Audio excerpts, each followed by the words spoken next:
Ladies and gentlemen, we are live for the last session ever, well not ever, but the last session of the 2024 USAPL High School National Championship here in Baton Rouge, Louisiana. It has been an absolutely phenomenal competition we've had thus far. 4 days of just straight action. We've seen records broken. We've seen some heartbreaks. We've seen some extreme celebrations. We've seen some miracles happen. And all of it is going to end in the culmination of this second and last session of the High School National Championship. Before we get started, we want to give a quick shout out to all the folks that have made this meet possible. First off, we want to thank Cajun Prep Powerlifting as well as head coach Travis Werner for being our host, team, and meet director for this meet. We want to give a quick shout out to SBD Apparel and A7, our presenting sponsors. We want to give a shout out to Limitless as they are providing the platform equipment for us today. And we also going to give a quick shout out to PSB Productions, headed up by Marshall Powell. He's helping provide the live stream for you all today, as well as being responsible for hiring our phenomenal photography team, Stellar Shots and Strength Through Cinema, Jake, Casey, and Michael. At this point, if you haven't seen them on IG, if you haven't seen what's being put on the USAPL IG, you know it's from them.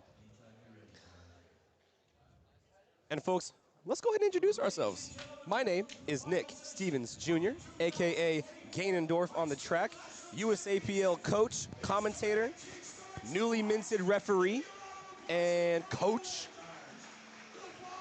And it's been an absolute honor. It's been an absolute honor to be able to sit in this seat, particularly being able to get to preside over the High School National Championships, really the highest level of competition you can get in high school. And then I'm also joined by my co-host, Adriana Davis. Want to give me a follow on Instagram? It's going to be at Adriana Davis. I am a commentator, competitor, referee, and I am super excited to finish off High School Nationals on a strong note. We are going to get into the raw varsity male divisions. That is going to be 100 kilos, 110 kilos, 125 kilos, 140 kilos, and 140 plus kilos. So we've got a ton of divisions here in this last session of the biggest high school nationals that USA Powerlifting has seen in history. Yeah, we've had over, I don't know if you mentioned it, but we had over 850 lifters sign up for this national level meet, represented by, over 45 states represented here at the USAPL High School National Championship. All right, folks, so let's give you a quick rundown of what we're going to see on the screen here today. That way we can give you a little bit of a rundown about how this meet is going to go. So, at the bottom left-hand corner of your screen, that's going to be our heads-up display. They're going to indicate what lift we are on at the very top in red. Below that, we're going to see the lifters' qualifying designations, so JV or varsity. I mean, we all only have varsity lifters at this point. And we're going to have their weight class as well. And then after that, we're going to see the lifter's name as well as all three of their attempts for each of the lifts. Now, in terms of the order of the meet, all of our lifters today are going to be organized into what's called a flight. And that just means they're grouped into, well, two separate groups per platform.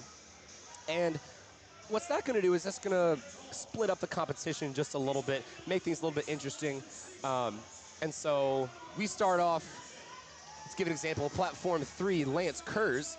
He's going to be one of our first lifters on Platform 3, so he's probably at the top of the flight. After him, all the rest of the lifters in that flight will take their we'll take their openers. Then we'll go back to the top of the order. We'll go down to seconds. And then back to the top of it again. We will go down to third attempts, and that will be the same for bench and deadlift as well. And then after that, we go to the very next flight. So whenever we are hopping on a platform and we say that finishes up and starting up a new flight, that just means a new group of powerlifters are coming out to show their strength. Yeah, and I mean, the way we do it is we split up those flights. We make sure that there's going to be a maximum amount of about 15 people in a flight, because you want to make it fair across the board. You're not going to want to have a flight that is way too many lifters, like 20 plus lifters or 25. That would be way too long of a wait between attempts. So we are going to have it even Steven, maximum of 15 lifters, as Jack on platform 1 opening up with 185 kilos. See how he moves this?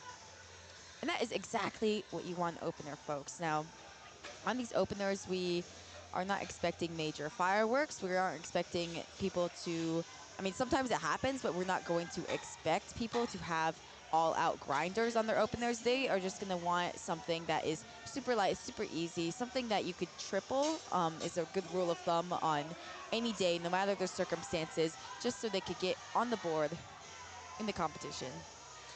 And now we have all raw powerlifting in this session, correct? Yes, we do. Okay, good. So we don't have to go over the rules and regulations of equipped, but let us go over, for those of you at home who are unfamiliar with powerlifting or just know it as a sport where you pick things up and put them down, let's kind of go over the rules, regulations, and some of the things to watch out for with the squat. So with the squat, there are going to be 2 commands. Each of the power lifts have their own sets of commands that have to be acknowledged by the powerlifter. With the squat, that command first is going to be to squat. So once the lifter walks the weight out of the rack, like Jack Koval did on platform 1, he shows that he has complete control of the bar, knees are locked, hips are locked. He will then get the squat command. He will go down, he will recover from his squat, and then once he has shown that he still has complete control of that lift, he will receive a rack command. Adrian, you want to go into some of the rules, or not the rules, but some of the infractions we might see going into the squat? Sure. So if you're watching the stream, sometimes the lights on the left-hand side get blocked out by the spotters or a referee, but there are going to be 3 lights that you're going to look for. So that is going to either show up as a white light or a red light. And the white light means that referee, we've got 3 referees on the platform, that particular referee on that side calls it a good lift, and if it's a red light, they call it a no lift. So if you get a red light, it is it's a good rule of thumb to look at what the infraction might be, and you do that by looking at the color cards underneath the red light. So that's going to be a red, blue, or yellow card. And in the squat, the red card is going to be the most common infraction. So the red card means that the lifter did not hit depth. So depth is defined as when the hip crease at the hip joint breaks parallel with the top surface of the knee. Not just meeting parallel, not a little above, but breaking it. And that's typically, going to be the most common infraction. If you see a lifter squat and it looks good, they had the strength for it, but they get 2 red lights, that's typically going to be a depth call. A blue card is going to be either downward motion or soft lockout, and that soft lockout is usually going to come from soft knees, or it could be not fully locked out in the hips. And the yellow card is going to be a catch-all for everything else. So a yellow card is if you've jumped the commands, either the squat or the rack command. You've got to wait for the referees to give those commands. Or it could be something like taking a misstep, losing your balance. And yeah, we are super excited. We are already underway in the action on all 3 platforms, deep into openers.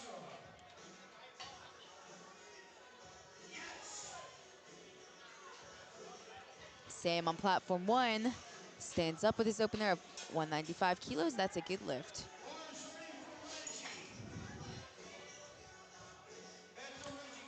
Did you mention the jury at all? I can't remember No, if you I did or have not. All right, so important to note too, ladies and gentlemen, that I'm actually not sure many of our coaches and many folks at this meet know about.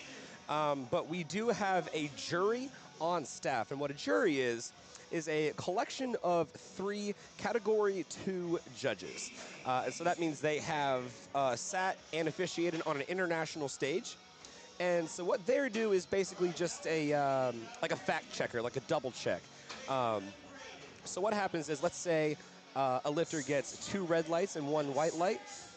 They have full right to go to the jury and contest that.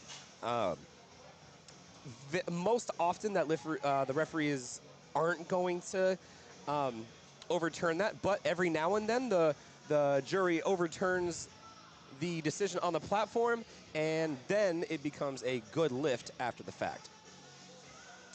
Important to note, if you, let's say you're a direct competitor of somebody and you think a lift was just super, super egregious, despite getting 3 white lights, all you need to do, you can still go to the jury, you just got to slap down an Andrew Jackson in front of him. It's going to cost you about 20 bucks. Yeah, and it's going to be, like you said, very difficult for the jury to overturn a lift because we do have national level and higher referees on the platform. They know what they're doing. They've got a ton of experience. That's why they are on this platform refereeing. That's right. They've been here before. I mean, at this point, a lot of these referees have been in the game for decades. I mean, they are the sport of powerlifting. A lot of folks have been in the game for 20, 30 plus years, and they know what they're looking for. So we are looking to uphold that standard of competition on the platform today. And so we are only seeing, and as you all at home are only seeing kind of a front angle. Our referees on the platform have different angles, so they're going to be a little bit better judges of depth and, let's say, soft knees and some of those other infractions that you mentioned, more so than us at home, or even us behind the commentary booth. And while we both are referees, and Adriana more so than myself, but we do know the calls. We know we could possibly give you all insight as to what the infraction might be, but we're not always right, and very often, myself included, or myself especially, we're very wrong. We're very wrong. And we like being wrong, especially if we think that a lift may be a no lift, and then it ends up being a good lift. We like being wrong in those cases. Absolutely. All right, folks, let's take us down to the action here. Jeffrey Fong on platform 1. We're already rounding off second attempts here. He's going to look to retake 185 kilos. That is 407 pounds. And I missed what the infraction was at the beginning, but maybe we can get a little bit of insight with this attempt here.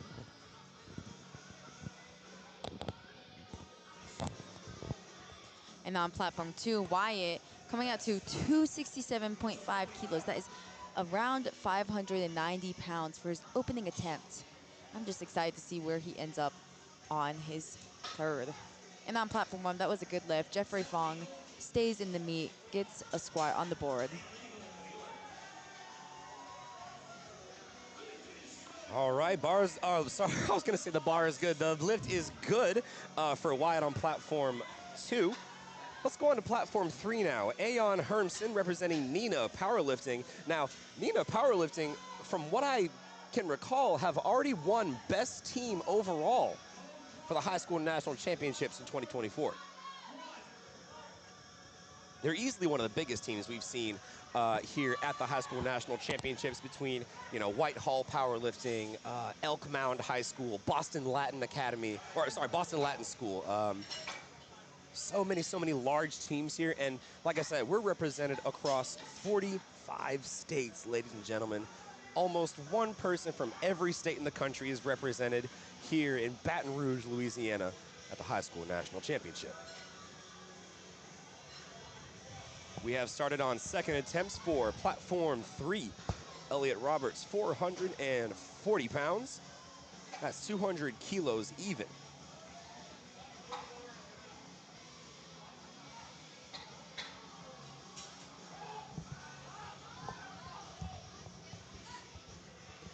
And on the platform 2, Tyron Holmes in the 140 plus kilo class, coming out to a 300 kilo opener. That is massive. My Lord. Imagine opening with 661 pounds. I mean, that's been a lifetime goal of mine. I can't imagine opening with that as a high school lad. Let's see how he handles it. Here we go, Tyron Holmes. He walks it out like there's a plate on there. Let's see it here. Oh my gosh. And it's a big fight for his opener on platform 2. Almost lost grip there. Let's see what the judge says. The judges might have seen that he almost lost his grip. 2-1, it's 2-1, lift. So he is on the board. So one thing that we're especially grateful for is our spotters and loaders, ladies and gentlemen. They are products of the Cajun Prep Powerlifting team, our host team for this weekend. And these folks have been on the platform every single day, every single session, and Really working arguably hard. they have the hardest job of anybody in a powerlifting meet, making sure our lifters are staying safe, staying healthy, and protecting them at all costs should anything happen to their lift. Platform 1, Jack coming down with 200 kilos on his back. Wow, and he blew that up for his second attempt. He could jump 10 kilos plus there. That moved really easily for him. On platform 2, we're gonna have Gabe Jensen, 185 kilos. Now here's Rowan McCune on platform 3, looking to get on the board here with that second attempt. And it looks like it's going to be no good, unfortunately. So that puts Rowan in a very unique position here. Adriana, talk a little bit about what's going on here on platform 3. So Rowan, unfortunately, missed his opener, decided to go up anyways, and we can see that sometimes where people miss their opener and they don't want to lose out on those kilos, so they go up anyways, and then unfortunately he missed that on his second attempt, and now he's going to be facing bomb out risk. And what's bombing out? Bombing out is Sorry, when... I beat you to that chase there. No, you're good. Bombing out is when a lifter does not is not able to register a lift in at least one in every discipline. So you've got to hit at least one squat, at least one bench, at least one deadlift to be able to register a total. Because, I mean, if you don't hit a squat, it doesn't really make sense to just add up your bench and deadlift. You've got to hit at least one in every lift. So Rowan really going to have his back against the wall there. Going to try to take that again on his third. Going to try to get on the board, stay in the meet. Otherwise, his total is not going to count. It's going to be disqualified from the meet. That's right, and you've got to wonder what conversations the coach or handler and Rowan are having in the background there, kind of discussing game plan there, a little bit of analysis as to what happened on that second attempt. We saw a bunch of blue cards, so it's possible that there was some up and downward movement or soft knees. Of course, we don't have an instant replay, unfortunately, but all we can do is hope and pray that he's able to come back out and make that for his third. It is a very tough thing to come back from mentally, not just physically, but mentally. Mentally, it's very, very difficult. Yeah, if you're a handler of one of these lifters who is facing bomb out or even missed their opener like Hayden did on platform 3, to come back out knowing that you don't have a lift on the board, you have really got to instill confidence in their lifter that they can do this, they can hit that lift, they can perform to the standard. Let's see it from Hayden on platform 3. That's a clean second squat there. I imagine, that's his opener weight. He's on the board to 3 white lights. Oh, sorry, that wasn't his opener. He went 205, missed that, and then jumped 5 kilos up. And that's a very interesting thing we want to talk about here, and a trend that we're kind of seeing the most here on the high school national stage. A lot of folks here are looking to have an opener, and oftentimes, or not oftentimes, but a lot of folks that miss their openers, we've seen them actually put in a higher number for that second attempt. And there's a couple different mindsets that can go along with that. One, it could be that they are seeing each lift as individual, which is one school of thought for it. Another thing they could do is, it could be meet day jitters. Everyone knows once you get that first squat out of the way, meet day jitters are essentially gone at that point, which makes it, like you were saying earlier, even harder for Rowan, having missed that second attempt, to be able to come back for his third. And on platform 1, we've got either an American or a world record attempt. That's right, world record attempt. On the second attempt. Well, I'm not sure if this is a record. So he had in a bit of a higher number for a chip, but you cannot take a chip in this meet since there is no teen division. It would give an unfair advantage to the other competitors if you're a teen 1 competing against a teen 3. Nonetheless, Braden is going to take a huge attempt here. 622 pounds. 622 pounds. And Braden really in contention for a podium finish, but he is in the first flight. He's not going to be in the second flight with those other lifters. Wow. What a fight there. Braden Nouse, product of Trueborn Strong out of Alpharetta, Georgia. Coach Siraj in the background.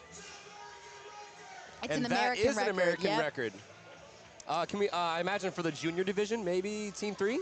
Team 2? I don't know why I said junior division. That's not in high school. So he's 17 years old, so that's going to put him in the Teen 2 division. Wow, 622. As a teenager, folks, that's unheard of. And that's going to take us to the very top of the order. We are going to hit on third attempts, folks. We are just cruising and bruising. Jaden Postal, he's up to bat now, 402 pounds, representing Cross Lex Powerlifting Club. And Jesus on platform 3, 225 kilos. Another one of our lifters who missed his opening squat, elected to go up anyways, 10 kilos. We've got to see how he handles this here.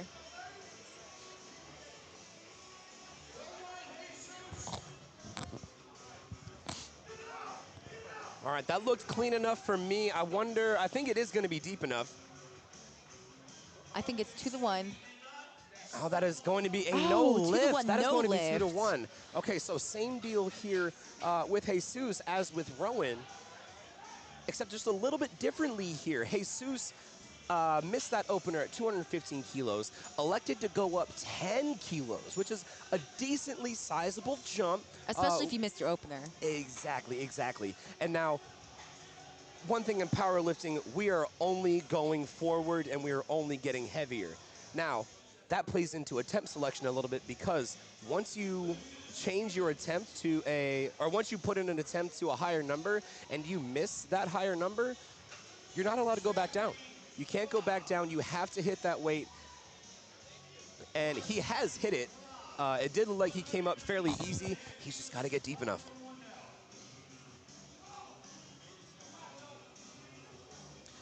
Jeffrey Fong on platform 1 is going to take his last attempt squat. Coming back from that missed opener, he's going to go for 435 pounds. That's going to be a 12 and a half kilo jump, excuse me.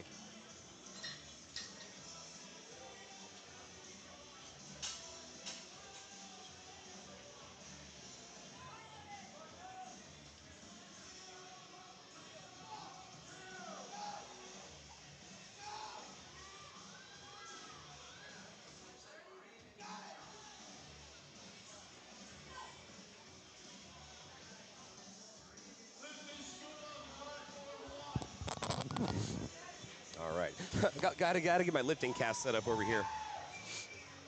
All right, and folks, if you're looking to follow along with the action at home and you want to take a live look at some of the attempt changes or, well, actually a live look at the attempts that they put in and which lifts were good and bad, you can take a look at the forecasted placings as well.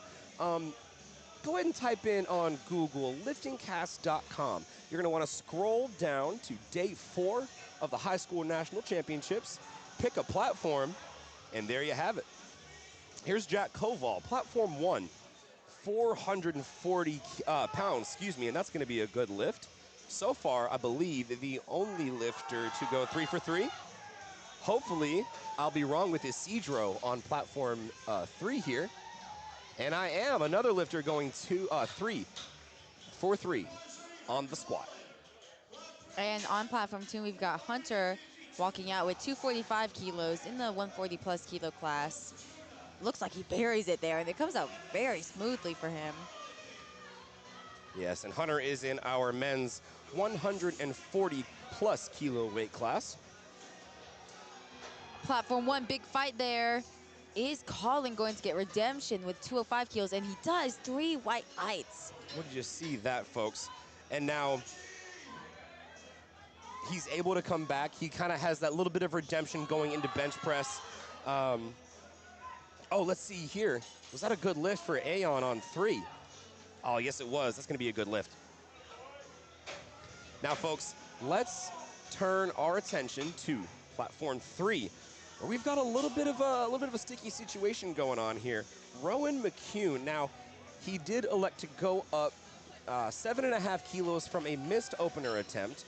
That second attempt at 205 was missed as well. I believe on depth, if I'm not mistaken. I think it was depth. Well, let's see if he's able to walk it out now. This is 451 pounds. Here we go, Rowan. Let's get on the board here.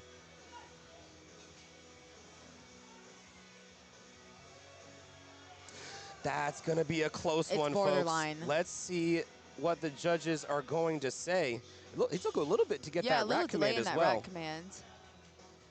Folks, ladies and gentlemen, we have unfortunately gotten our first disqualification or bomb out of the day in Rowan McCune on platform 3. And I don't know if, I mean, I'm not to call you out at all, but, no, I'm kidding. But even with folks that decide to bomb out, we try to hope that they come back to hit their benches and their deadlifts. I mean, during meet prep there, we are focusing on all 3 power lifts, not just the squat, not just the bench, and not just the deadlift. You may be a specialist at one of those, but it takes all 3 for a total.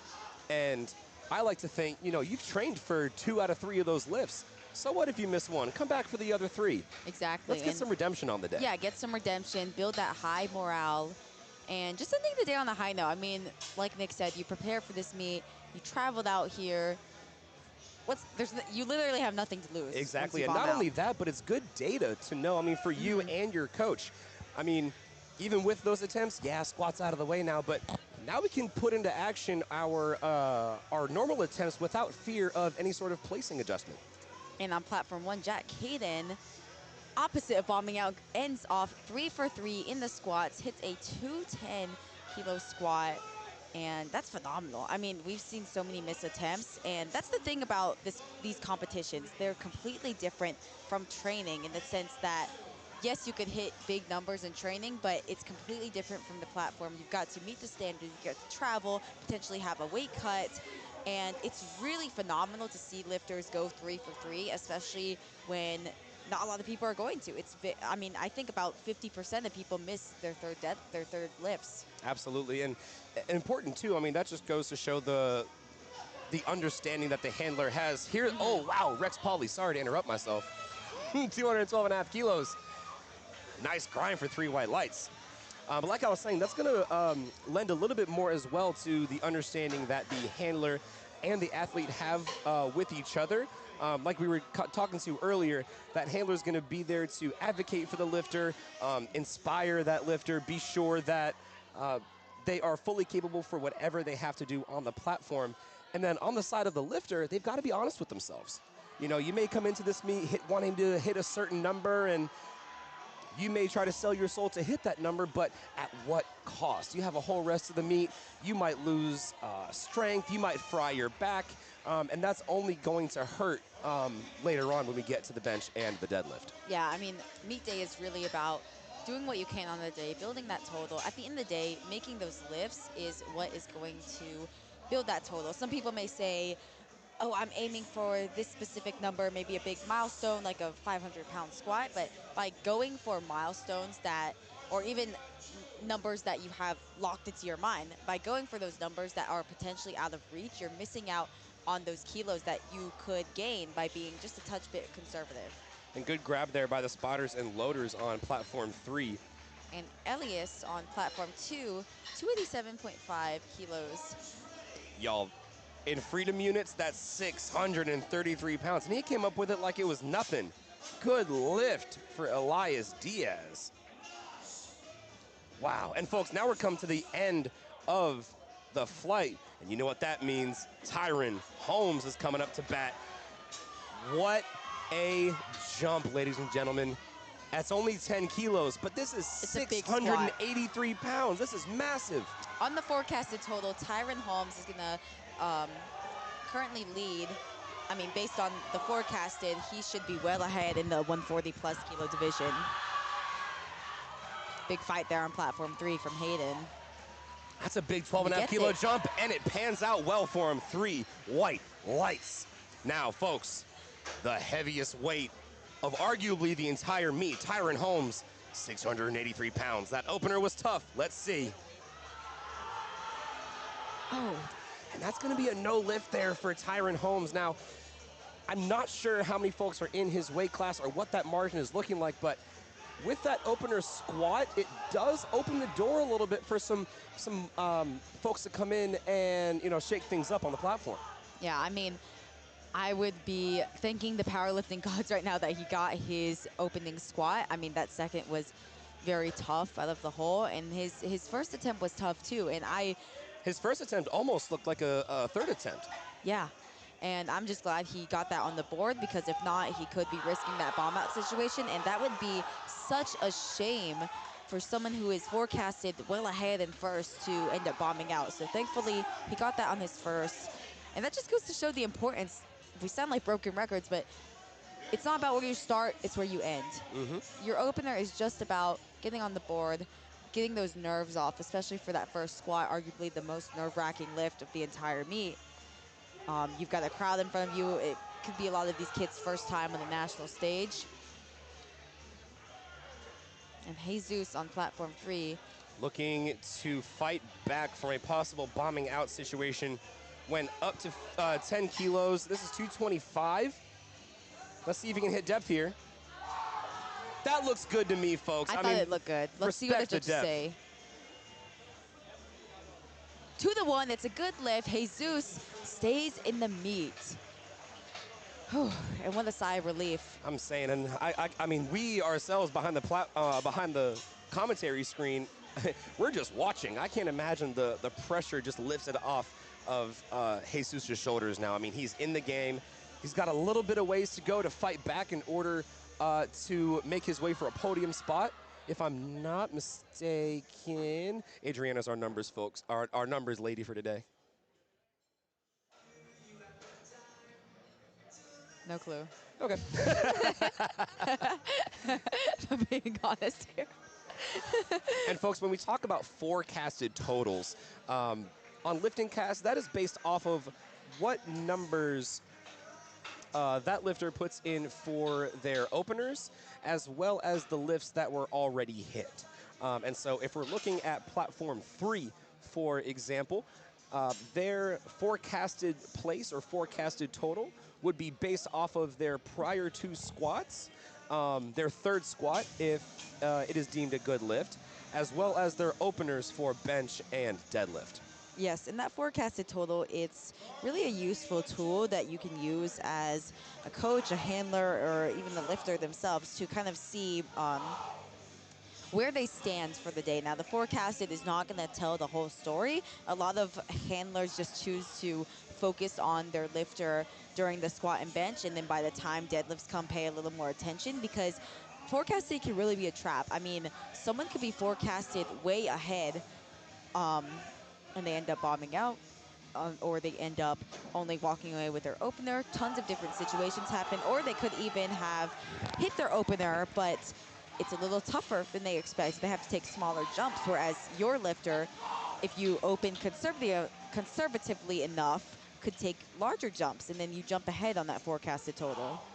And now you mentioned a little bit with deadlifts, and I mean, obviously we have bench before we get there, but with deadlifts, that is really where kind of the story of the meet starts to unfold there, like you were saying.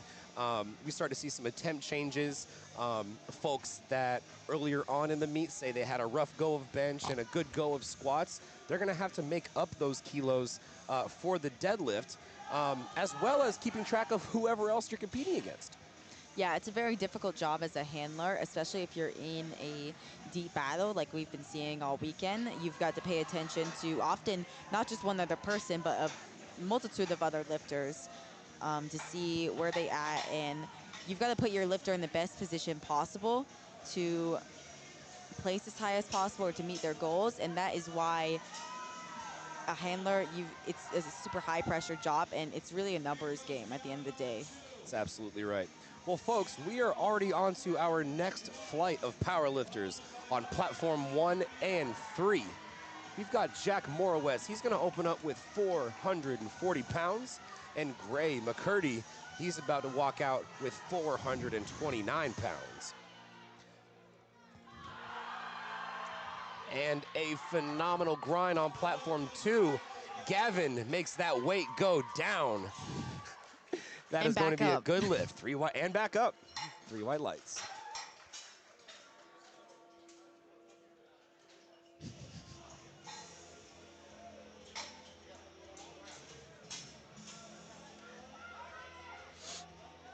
All right, bars loaded on platform 3. Now, platform 3 has got some of our heaviest lifts of the entire competition.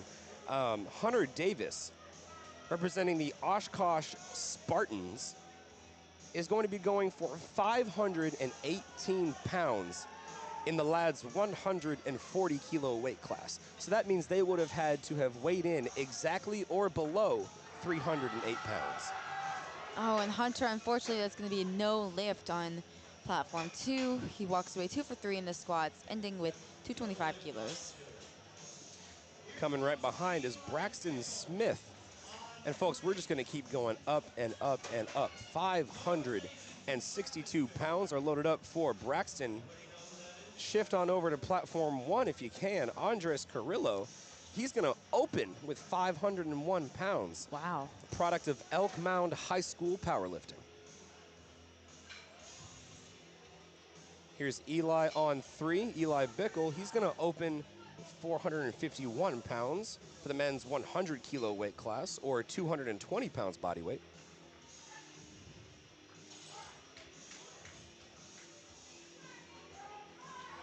Here's Braxton. Looks a little shocked that he was able to get that up. Could be a big milestone for him. 2 to 1, that's a good lift. Walks away. I believe 3 for 3 in the squats. Yep, 3 for 3. Way to start off the day. Building that positive momentum as you head into the bench press. Andres Carrillo, that's going to be a good lift. On platform 1, moving on down to Ricky Tionkeo. I will be asking him how to pronounce that last name when he gets back here. But my man Ricky, 451 pounds for the Cajun Prep powerlifting product. Let's see it. Ricky! That was easy. Very easy for an opening attempt. Oh man, my boy, Ricky. That's a 3 white light lift. Hunter buries 260 kilos on platform 2, being coached there by, or being handled by Crummy. Let's head over to platform 1 now. Let's see if we can see some sparks fly with Austin's first attempt squat here. 562 pounds. Austin really going to be in the talk for a podium finish in the 125 kilo class. Going to be in a bit of battle there with Andres Carrillos, excuse me. Now, I might catch a little bit of flack for this, but here's Dylan on platform 3. 468 pounds for an opener. There it is.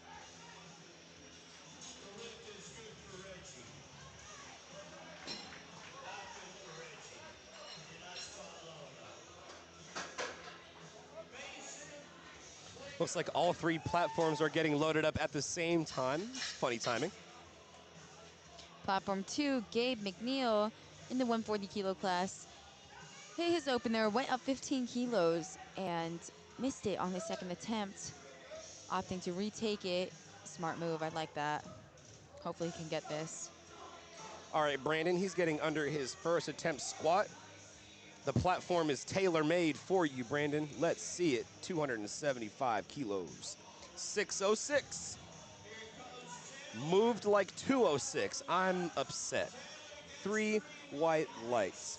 Folks, if you're watching at home or if there's any lifters you're trying to support, I don't know what you parents are doing at home, if you're putting Miracle Grow in their cereal or you know, stretching them out once they turn 5, whatever it is.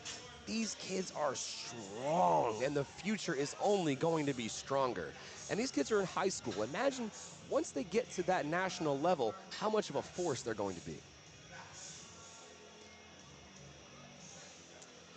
And on platform 2, Gabe decided, I think he timed out on that third attempt, so he's just going to walk away with his opener, possibly opening the door to people like, or lifters like Wyatt, who is going to come out to 282.5, making a case for a podium position in the 140 kilo class, and potentially going to try to move up from there. Second place, first place, see how it unfolds.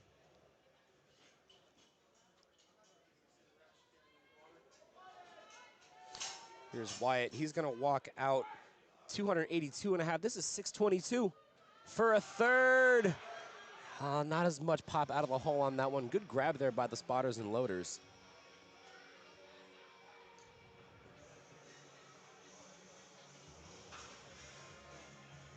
Coming up next on platform 3, Elias Diaz.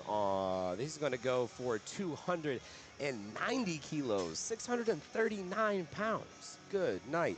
And on platform 1, we see a huge jump here of 22.5 kilos for Sergio Ortiz, coming out to 170 kilos, making a, as I said, we've been here a while. 22 and a half. Yeah, that is a big jump in the squat event, especially at this weight. You might see lifters like the super heavyweights take this kind of jump. Let's see how Sergio handles it. Wonder if we can find a Sergio of energy for this second attempt squat, 170 kilos. Let's see it, bud. Oh, yeah. Oh, and he made that move very easy. Yeah. 3 white lights. I wonder where he goes for his third. That was very, it looked like an opener. I'd let him go up another 22 and a half to be I think quite he fair. could. That's wild. I wish I was strong. Platform 3, here's Wyatt. And Wyatt is going to take all of this squat with 540 pounds.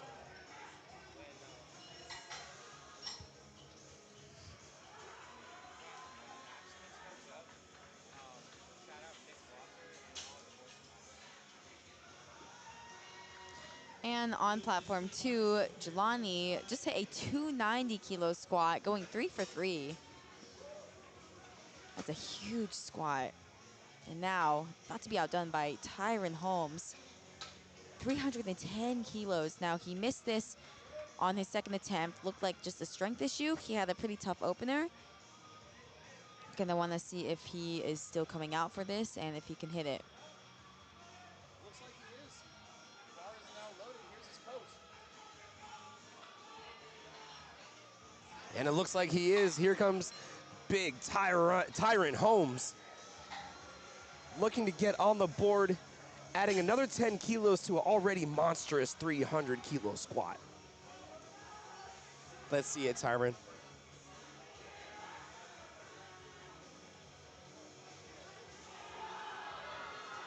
And that dog won't hunt, unfortunately.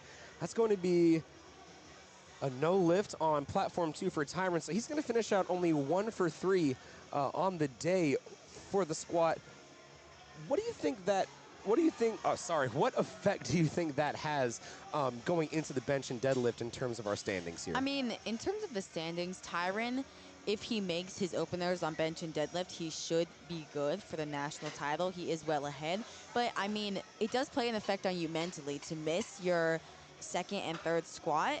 I mean, you're wasting some energy by coming out, trying to hit that. And mentally, it's just very tough to not go 3 for 3, not make those attempts. You kind of get in your head of, oh, is my strength a little lower on the day? I would probably recommend to him to maybe bump down his bench and deadlift openers, especially if you are forecasted well ahead for a national championship win. Just do something for your openers that you know you're going to hit. You're not risking bombing out by taking openers that are super hard. There's Sergio, platform 2, with an opening squat of 413 pounds.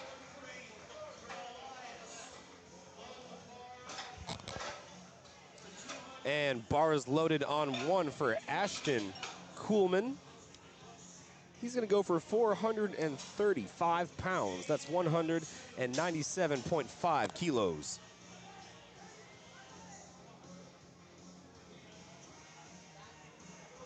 Here's Ashton. Very deep squat there. Now, on that second attempt, it was a 15 kilo jump from first to second.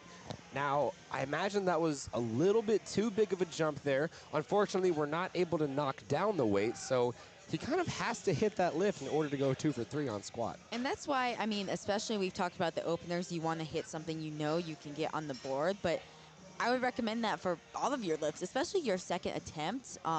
You're not going to want to jump to I mean, typically you're not. You're not going to want to jump to an all-time PR on your second attempt or something that you're not 100% sure you're going to get, because by taking a big jump like that, you're leaving a lot of kilo, on the table and potentially only walking away with your opener.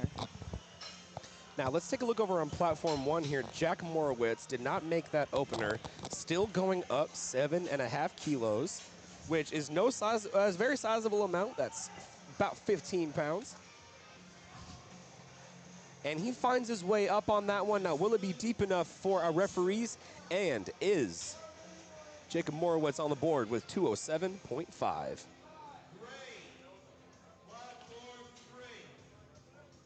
Bars loaded for Gray on platform 3. And this is a big old jump here, 12.5 kilos. That's almost 30 pounds by itself.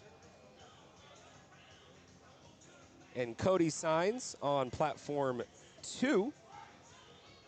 This is 457. With probably my favorite mullet of the entire competition. I love it.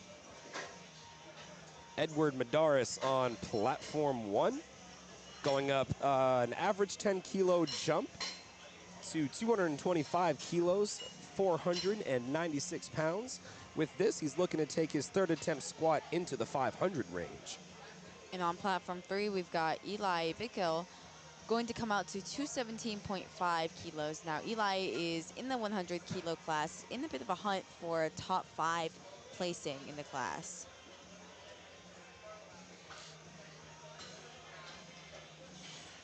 Ooh, Eli, very forceful into the bar there.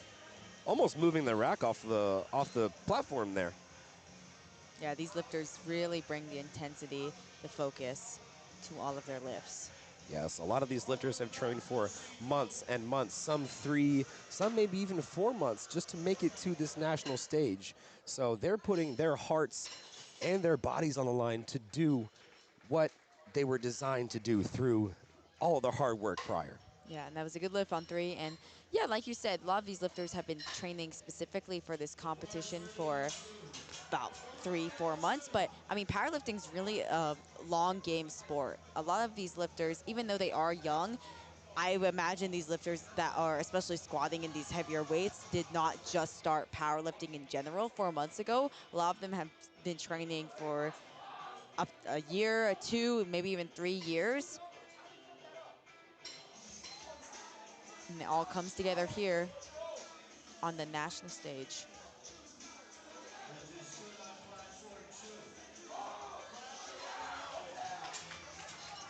Oh, folks, sparks are going to fly on platform 1 for Austin. 589 pounds.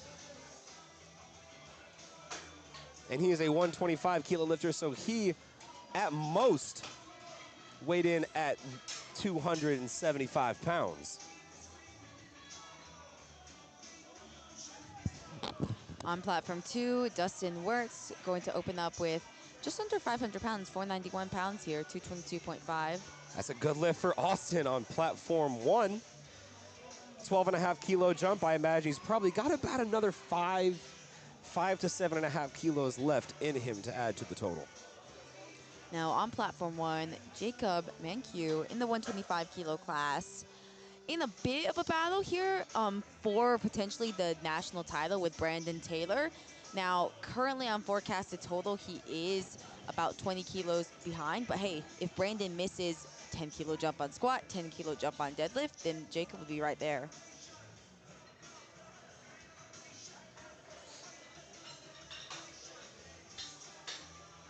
Bars getting loaded up for Mason Klinger on platform 3, 530 pounds. On platform 2, Samuel Roop, 496 pounds, product of Elk Mound High School powerlifting. Gonna want to try to get a top 5 spot in the 110 kilo class for Samuel.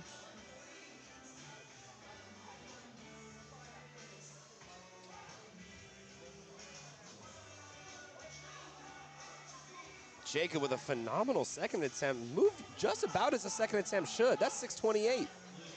And it's a good lift. And no lift for Mason on platform 3. Looked like 2 yellow cards there. I imagine that might have been for a jumped command, possibly. That's about all I can kind of infer from that one.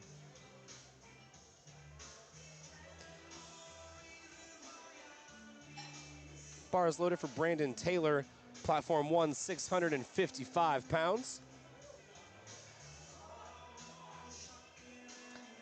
And Brandon Taylor going to be really in the battle here with Jacob Mankiw in the 125 kilo class. Currently projected in first place. We got to see how he handles this big jump. I mean, this is a 22.5 kilo jump right here for Brandon Taylor for a 655 pound squat as a high schooler. My God. Now he handles it with ease. Is it going to be low enough? 2 to 1. Judges say yes, 2 to 1. All right, folks, coming up to platform 3 is Wyatt. He is going to need all of the crowd's support in order to get this second attempt deadlift, or golly, second attempt squat at 540 pounds. Justin Clark, platform 2, gonna start his day off with a 240 kilo squat.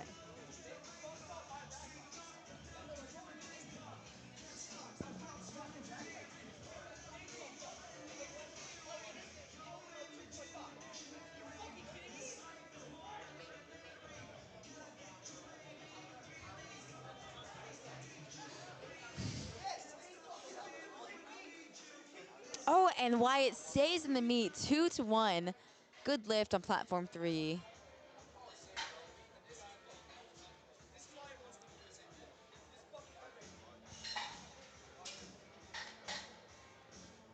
Adrian on platform 2, gonna be in the hunt for a top 5 position in the 110 kilo class.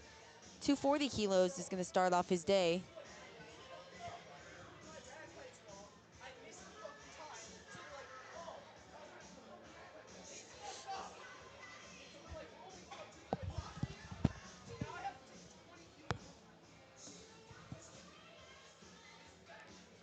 Adrian walking out with 240 kilos.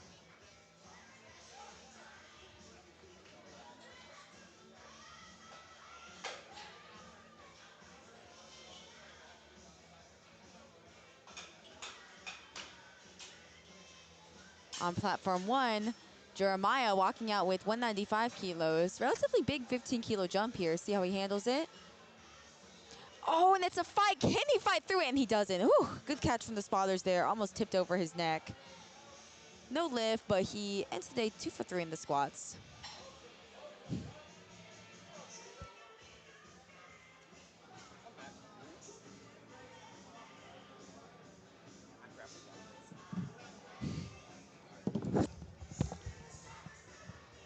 Are we back? We're back. We're so back. Call me the Lats because we're so back. We are so back. Sorry, folks. You had a little bit of a snafu out in the warm-up area, but all is well. And on platform 2, Hunter Christensen, 247.5 for his opening attempt. Whoa, whoa, whoa. Ladies and gentlemen, we're hearing some rumblings of a world record attempt. And I believe that is on platform 2 with Hunter. He is 15 years old. Going for 545 pounds. And he Kid only weighs 220 or less. 242 or less, and he is in the hunt there for a podium position in the 110 kilo class. World record attempt on his opener. Hey, Din, there it is. Wow. That's going to be a good lift. That's a new world record for the 15-year-old electing to compete in the varsity division. That's one more notch in the cap for the lad. At 15 years old, to say that you have a world record, it's pretty solid. And you know it's legit because we're at high school nationals. We only have category 1 or 2 national refs. These folks have sat in on multiple national and international stages. Some of the strictest judging, that we've ever seen. So to be able to say you came away with a world record and you come away from some of the toughest judging, then you know you came away and should be proud of that. Platform 1.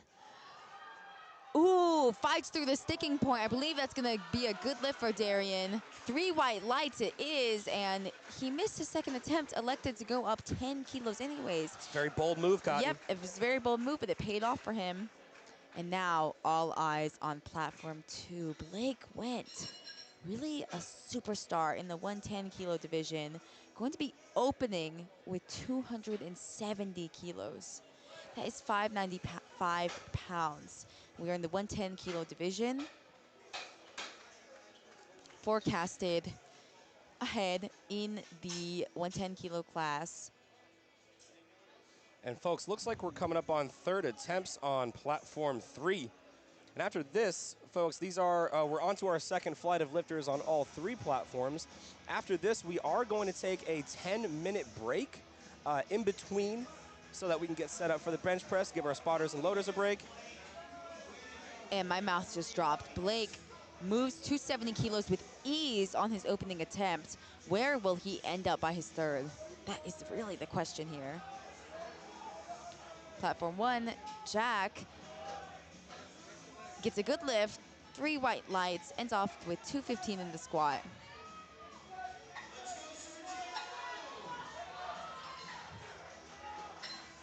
Here's Gray McCurdy going up 2.5, and it plays out for him. That's going to be a good lift. All right, over on platform 1, Edward Madaris.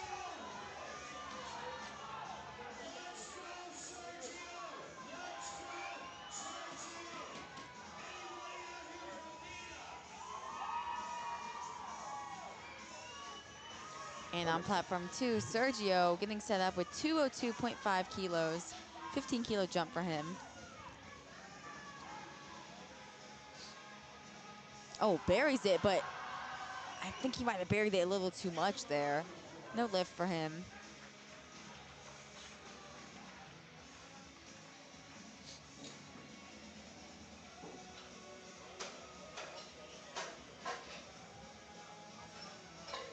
Andres Carrillo on platform 1.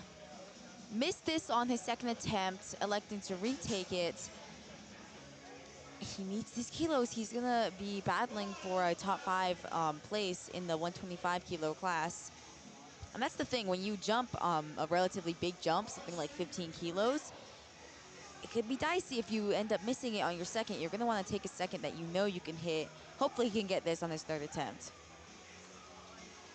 Jaden with an easy second attempt on platform 2. Here's Andres. Can he find his way? It's not gonna look like it, folks. But he'll come away with his opener regardless. Eli Bickle. That's gonna be a good lift for him. 3 white lights.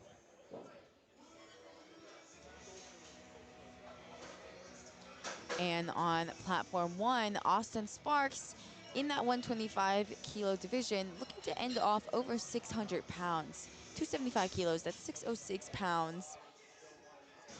He's got kind of a spread between him and the second place position, so gonna try to lock up that bronze medal for him. I mean, depending how all the lifting shakes out at the end of the day. Of course, this is just based on forecasted total. Dylan Flack, platform 3, jumping 10 kilos to 232.5.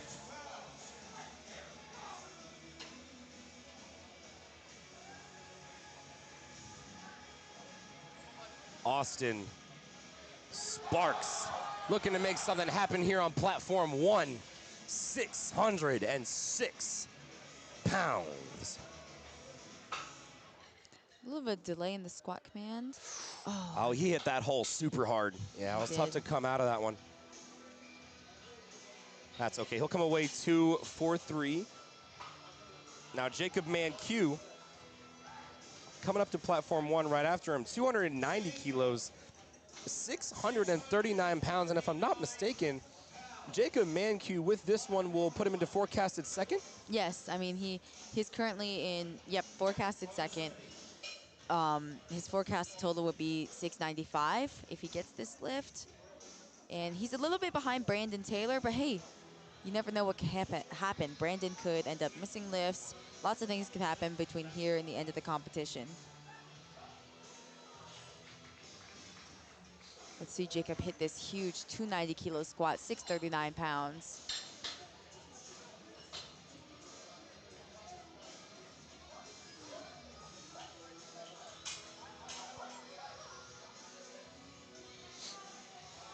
Here's Jacob, 639 pounds. Oh, Ooh, mamma and it's a mia. battle, but not too hard of a battle for him. 3 white lights for Jacob Mankiw. Great call from the coaching team there. End state, 3 for 3 in the squats. Great feeling going into bench and deadlift. And his direct competitor, Brandon Taylor, going to be coming out right after him. A 310 kilo squat in the 125 kilo class. This is a 683 pound squat for Brandon, currently leading the way on forecasted total, but Jacob right on his tail. Gosh, you're seeing them spotters and loaders load plates up on the bar. That bar is already bending, and folks, if it's not bending, you're just pretending. Brandon Taylor showing us what it's all about. He's walking up to 683 pounds. Dustin, Wyatt as big well. fight on second attempt, but I mean, yep, on his second attempt. Fortunately, no lift. Did a bit of a stumble there. Now, Brandon, let's see this big squat. Oh, gets it up. Gotta wait to see what the judges say on the depth. 3 white lights. Great lift for Brandon Taylor. Conserved a lot of energy there, too. I mean, it is great if you hit a grinder on your third attempt squat. We'd love to see it, but if you hit the big squat and are able to conserve a bit of energy, that's going to really help you out when you're leading into the bench and especially the deadlifts. Not holding as much fatigue there. That's absolutely right. And folks, we are all done, it seems, on platform 1 with the squat. We're going to take a 10-minute break. We're going to let our spotters take a little bit of a break as well. And while we get set up for the bench press on platform 1, it is now 2:02 a.m. 2:02 p.m. My goodness. At this point, you should have already had lunch. If not, go and grab you something from McDonald's. Double cheeseburger, fries, and a large shake, and we'll see you in 10 minutes. And folks, we still got tons of action going on platforms 2 and 3. Owen Hasselou, going to take 260 kilos, 573 pounds. There it is.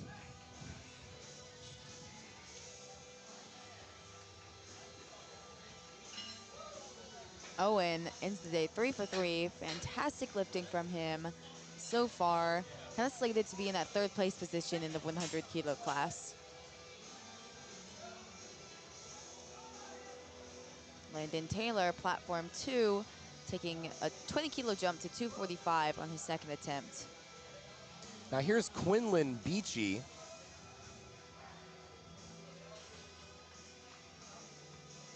Through white lights, good lift for Landon, excuse me. Quinlan, 262.5 kilos, 578 pounds. Oh.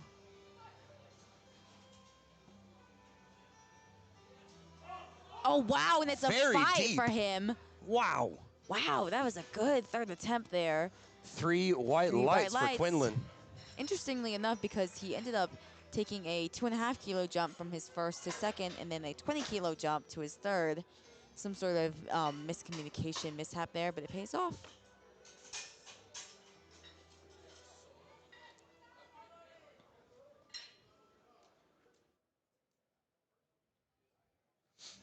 Adrian on platform 2, jumping 7.5 kilos to 247.5.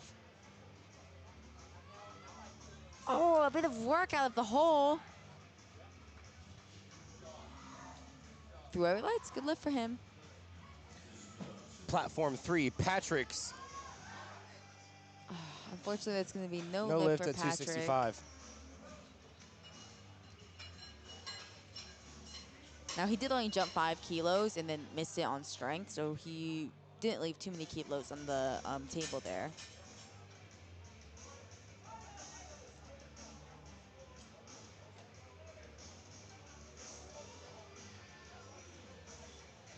Now on platform 3, Maximus DeBalt, 267.5. This is a big 15-kilo jump as he attempts to sort of catch up to Elias Mank in the 100-kilo class.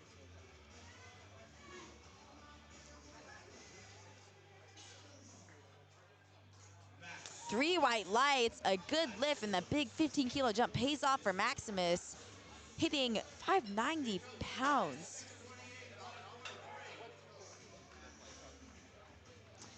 And his direct competitor, Elias Mank, taking just a 2.5 kilo minimum jump to 285 kilos. And now Elias, currently a bit of a spread between him and Maximus, but if Elias starts to slip up, miss attempts, then Maximus could very well take his spot for the national title. Bars loaded for Elias on platform 3, 285 kilos. That's a big 628 pounds.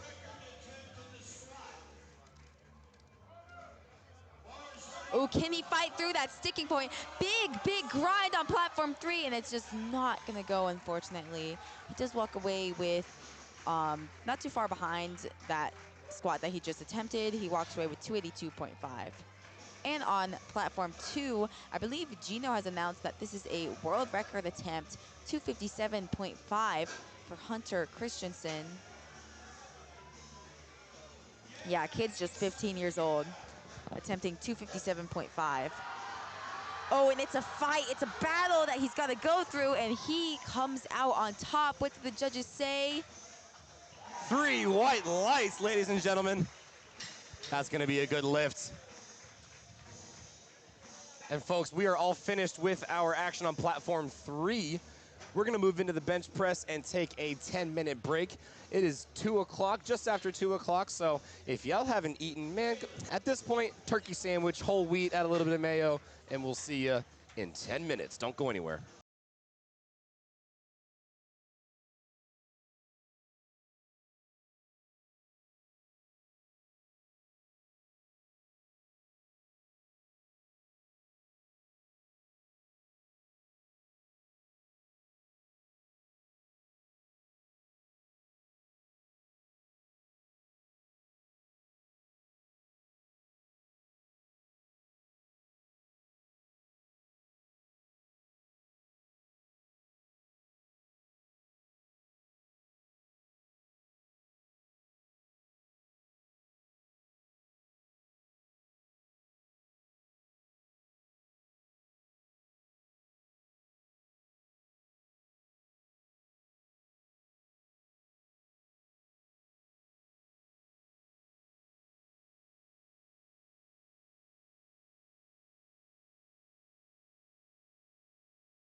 Hunter Christensen. 260 kilos, like you said, in the hunt for a top 3 finish in the 110 kilo class. Needs every kilo there to build the highest total he can. Oh, and unfortunately, it's not going to go for Hunter. Now, he did only jump the minimum amount, so not really risking a lot there. Walks away with 257.5.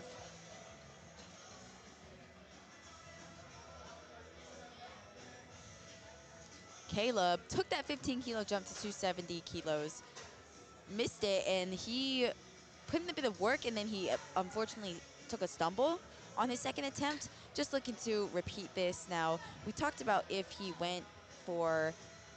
could go for that 600-pound squat. Honestly, it was pretty hard on his second attempt, and he did take that stumble.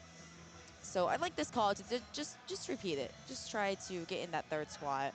That's right. And folks, this is 270 kilos, 595 pounds. That's not a lightweight by any stretch of the imagination there. For anyone of any age. I mean, this kid is in high school, ladies and gents. Oh, put him on the board. That was good. Beautiful, Caleb. What a way to come back from the second attempt miss. Folks, we have started our action of the bench press on platform 3. We're going to wait till platform 2 finishes up with squats before we get into the rules of performance and the different infractions and all the other good stuff for the bench press.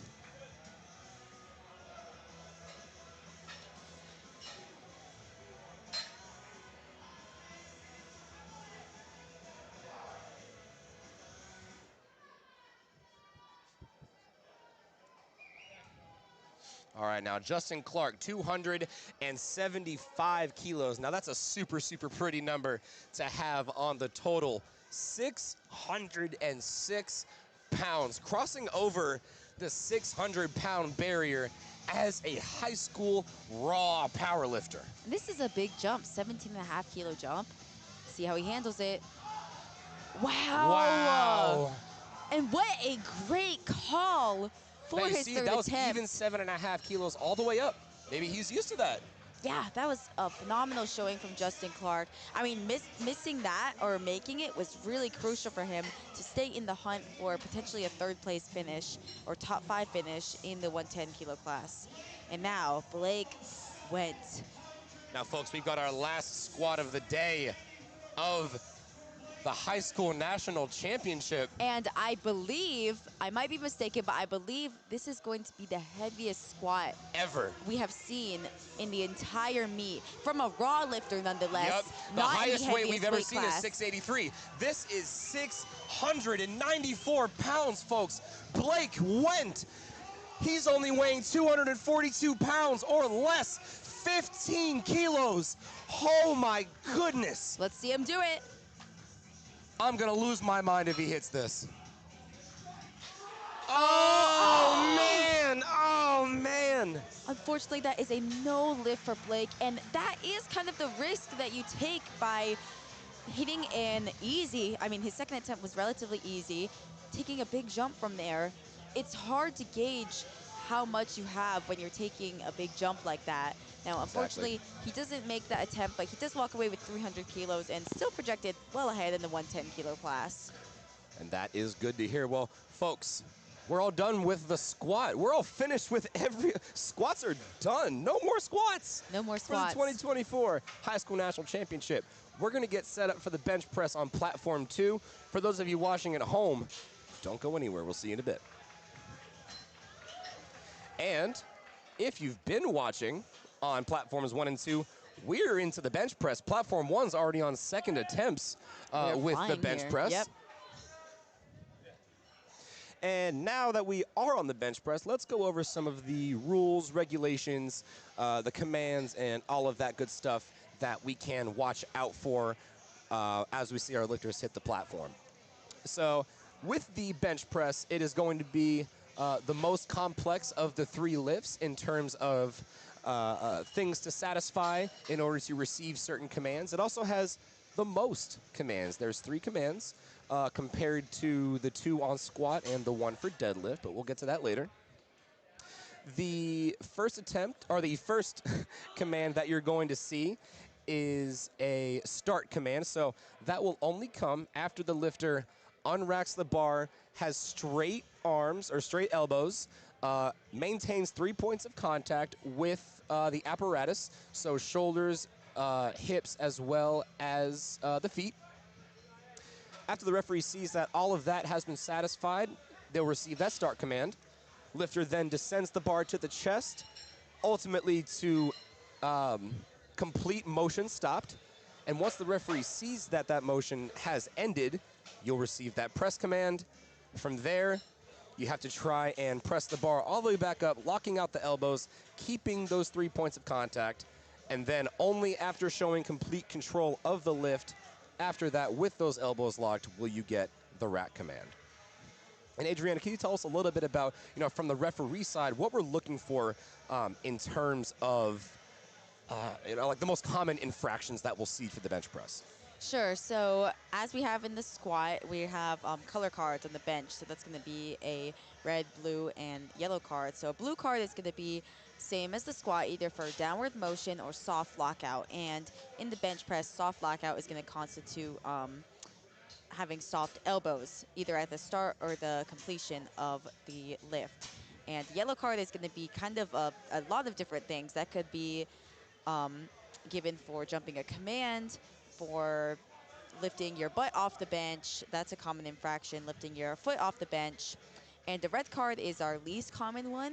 Red card, not really typically, very rare in the raw lifting that we have here in this session. So red card is going to be given for if you are hovering the bar, if you do not touch the bar to your chest.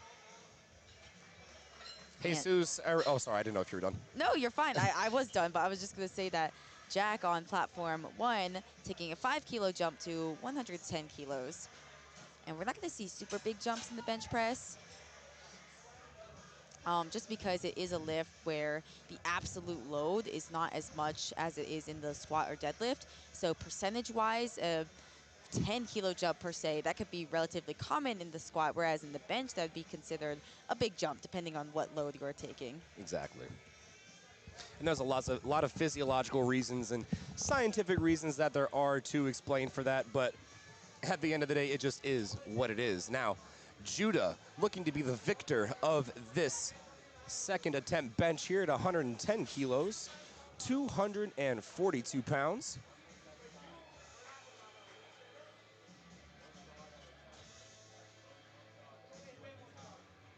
And the bar is getting loaded up on platform 3, 132.5 kilos. That's 292 pounds, folks. We're already seeing close to 300-pound openers. Insane. Jack Koval on platform 1. 7.5 kilo jump there to 112.5 kilos, 248 pounds. Rowan McHugh, unfortunately, has bombed out of the meet, so he's not able to post a total.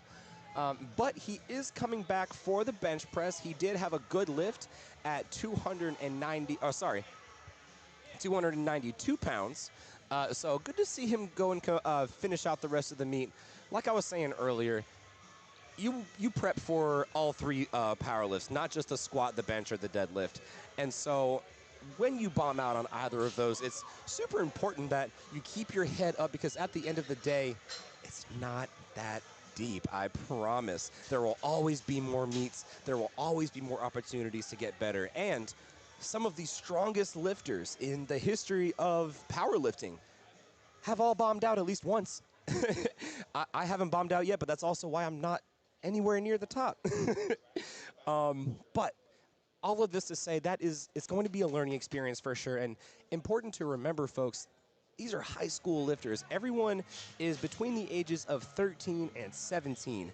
And I'll tell you what, when I was that age, I was just yelling at people in Call of Duty lobbies, eating Doritos in the garage. These kids are out here pushing heavy metal. And their future is bright, as is the future of powerlifting in the USAPL. Jeffrey Fong, 264 pounds. Second attempt bench moves like butter. Here's Aon Hermsen, representing Nina Powerlifting, one of many out of that outfit.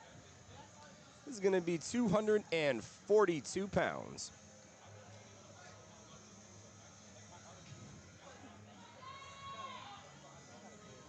That's a tough second attempt there, but still moved clean regardless. 110 kilos, that's going to be 242, 3 white lights.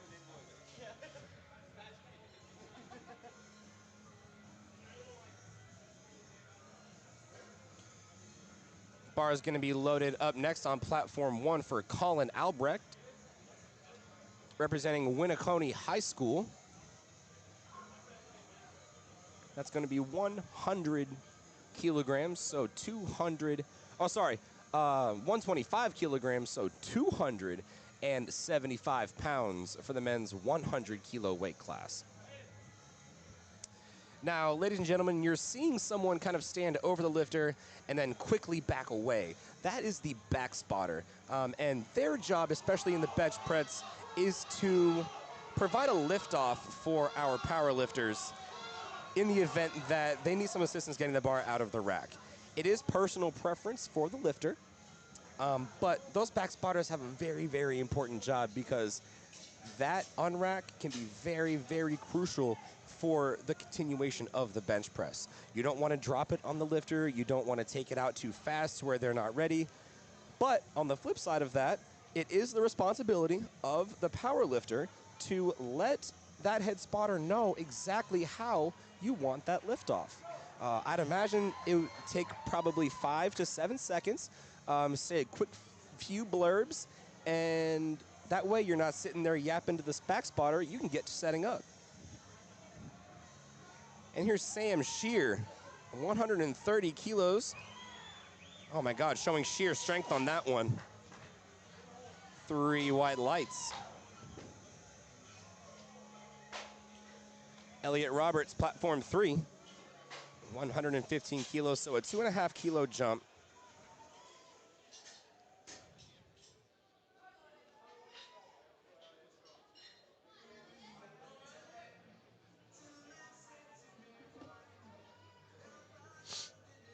Here we go. Elliot Roberts, 115 kilos, as we said, 253 pounds. Brody Allwood on 130 kilos, 286 pounds. He finds lockout. What do the judges say? 3 white lights.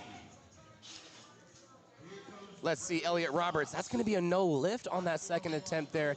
He needed some assistance from the spotters and loaders. That puts him in a very interesting position here because after missing a second attempt bench here, well, no, sorry, he's already on the board. But in terms of placing and standings and maintaining a good handle on how that's going to look, he's going to need to make that third attempt. Yeah, I mean, you're losing a lot of kilos there. He missed his second, correct? He did. Yeah, I mean, you never want to walk away with, it's good that you got on the board by getting your opener, but that's never the plan, to walk away with just your opening attempt. Here's Braden Nouse with an easy 363-pound second attempt. That's going to be 3 white lights. That kid is an animal. My gosh.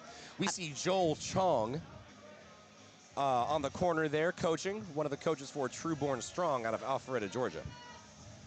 Now, on platform 3, Hayden Kirsten Clark missed 120 kilos. I can't remember on what. However, going up 2.5 kilos, especially on bench, that's a very risky move. Let's see what he does. Never mind. I'll be quiet. Could have been just a technical issue on his opener. Likely so, yeah. And that's a good lift. On the board.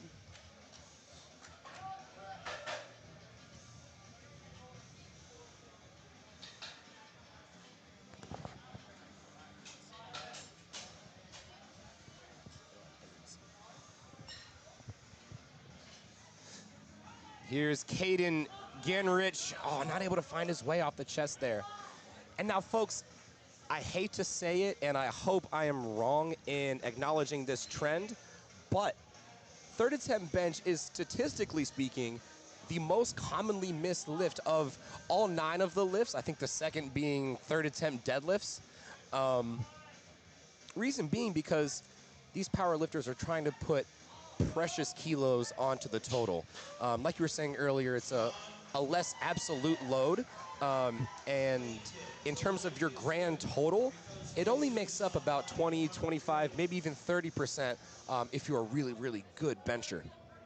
And so when we get to the deadlifts later on, inching away and chipping away at those kilos on the bench press is only going to set you up better for the deadlift. Jesus on platform 3 avoided disaster on his squats by getting in that third attempt. Already having a better bench session by hitting his second attempt, going 2 for 3 thus far. And that's what you do when you have a shaky start in the squat event. You've got to just move on. Got to put it past you and move on to the bench. And don't I mean, it's so mental when you have a rough, shaky squat event and you got to move forward. You got to just don't think about it. Just think about bench. Absolutely. My pops told me way back in the day, you got to have a short memory about these things. Yes, each lift is a continuation of the lift before. However, also pause, Jack Caden, 3 white lights. 6 thus far. Beautiful job. But not only are these lifts building upon each other, but they're also individual in and of themselves. And so if one doesn't go, it's over, it's done. We can't get that attempt back. We only move forward in powerlifting. I mean, that can ruin your day. If you're harping on how you started out the day, you could end up just ruining that whole day by letting that get in your head, overthinking, start missing more attempts, and then that really puts a hamper on your total. Jacob Carr, platform 3, getting dangerously close to that 300-pound mark, and then have his second attempt at 135 kilos, 297 pounds.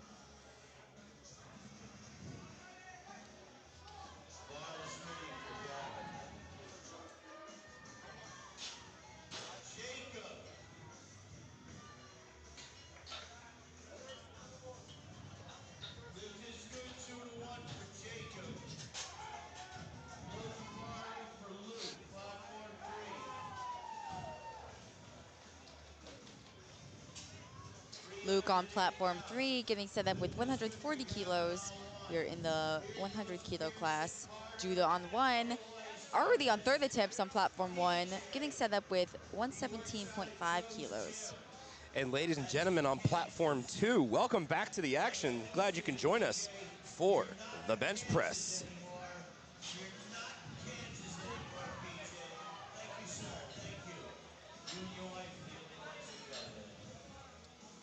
Unfortunately, on platform 1, that's going to be a no lift for Judah Victor. Platform 2, Pearson gets us started by hitting a smooth opener at 95 kilos.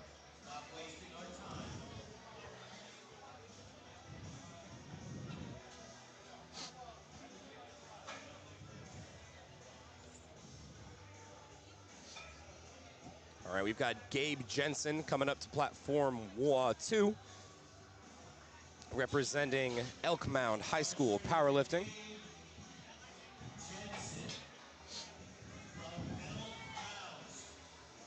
And on platform 3, Rex Polly is going to take his second attempt bench at 319 pounds. So that's a casual 3-plate date for those of us in a commercial gym. Easy second attempt there for Gabe. Here's Jeffrey Fong. Some of the most luscious locks we've seen in the competition. Here we go. Taking the minimum jump to 122.5. Ooh, good grind there. Clean. Perfect. I like that a lot. Oh, not perfect. Unfortunately. 2-to-1 yellow cards. I wonder if his butt came up a little bit there. That's the only thing I can imagine, because he followed the commands. Yeah, I mean, with the yellow card, we are always kind of guessing, since we are not in the referee's chair. We're not seeing those lifts up close and in action. So yeah, unfortunately, it's going to be no lift for him. jack, steel platform 3, grinds it out with a second attempt at 147.5. How much does he have left for that third attempt?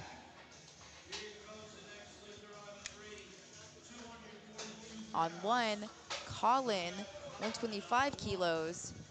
Missed this on the second, trying to come back, get redemption on his third. Gets that quick press command. Oh my gosh, almost finds a second gear there, but unfortunately, just a little too heavy for Colin. That's kind of the risk you take by taking a relatively big jump in the bench press. He took a 12.5 kilo jump from his first to second. And 12.5 kilo jumps, I mean, that's a sizable amount for anybody. Bless you. Thank you. Here's Colin O'Connor, 281 pounds to platform 1. So far, 2 for 3 on bench, looking to continue that streak. Had a rough time with squat, not able to get those last 2 attempts. Can he fight his way through bench? And he can. Come on, judges. And that's going to be a good lift. Braxton Smith opening with 112.5 kilos, 248 pounds. Here he comes. Product of Whitehall Powerlifting. Braxton went 3 for 3 in the squats, looking to continue that momentum in the bench press. We've got Aeon on platform 3. Now on to third attempts over there, 248. Oh, big grind on platform 3. Wow, is he going to lock it out? And he does. What did the judges say for Eon? 2 to 1, it's a good lift. Way to end the bench event, 3 for 3.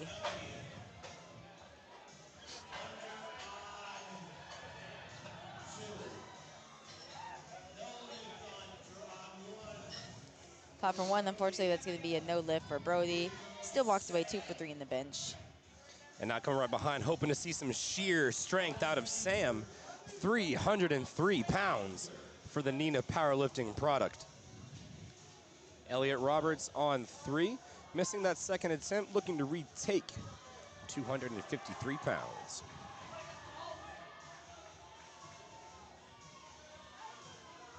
Oh, finds his way off the chest. Can we get to lockout? What a grind this is.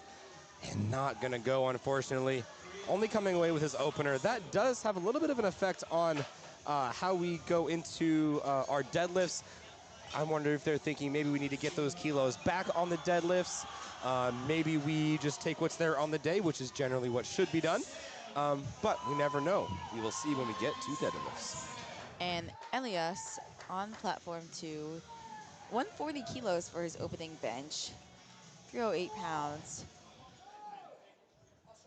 Projected in second place in the 140 kilo class. Wyatt a little bit behind him, but not too far. And Gabe a little bit in front of him, but again, not too far, a little bit in reach. Wow, and he blows up that opener at 140 kilos. Got a lot of room there.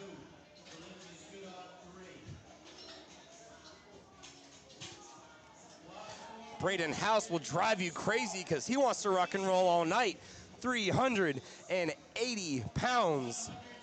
This is a big bench press. That's right.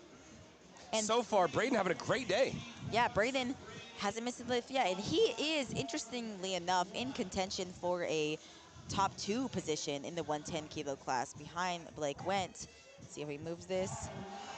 Wow, what a good call. 172.5, good Perfect lift call for Braden. for Braden. And Braden is in contention for that 110 kilo class for likely a podium finish, but he is in the first flight versus the other competitors in the second flight, so he is going to have to finish his day first, and the method there is to just make all of your lifts, build the highest total that you possibly can, and force the other competitors in the flight to pull out a pocket in order to overtake you. All right, up next is Hayden Kirsten Clark. Missed his second attempt, went up 2.5, fared well. Here's 5.5, 281, that's gonna be a good lift.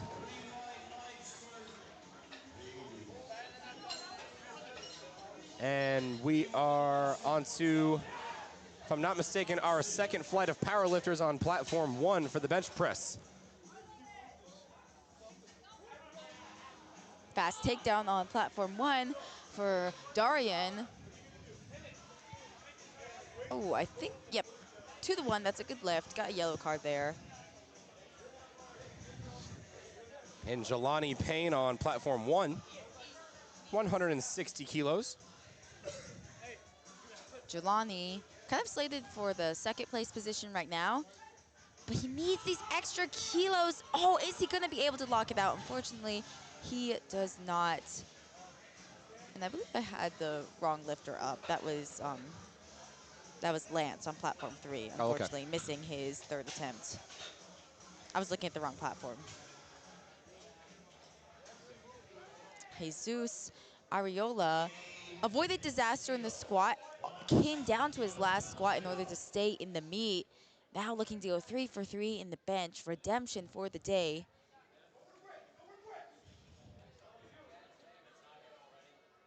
Two for one, Sergio Ortiz.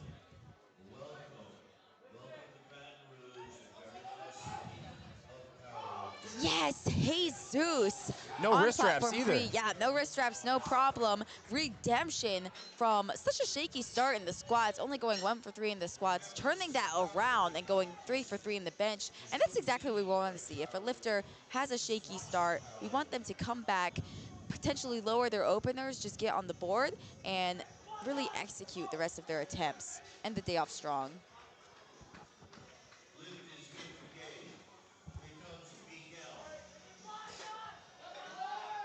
Miguel on platform 2, opening up with 170 kilos. 374 bucks for Lexington Powerlifting, another one of the larger teams here at the High School National Championship. John Clayton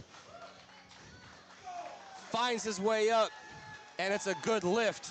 3 white lights.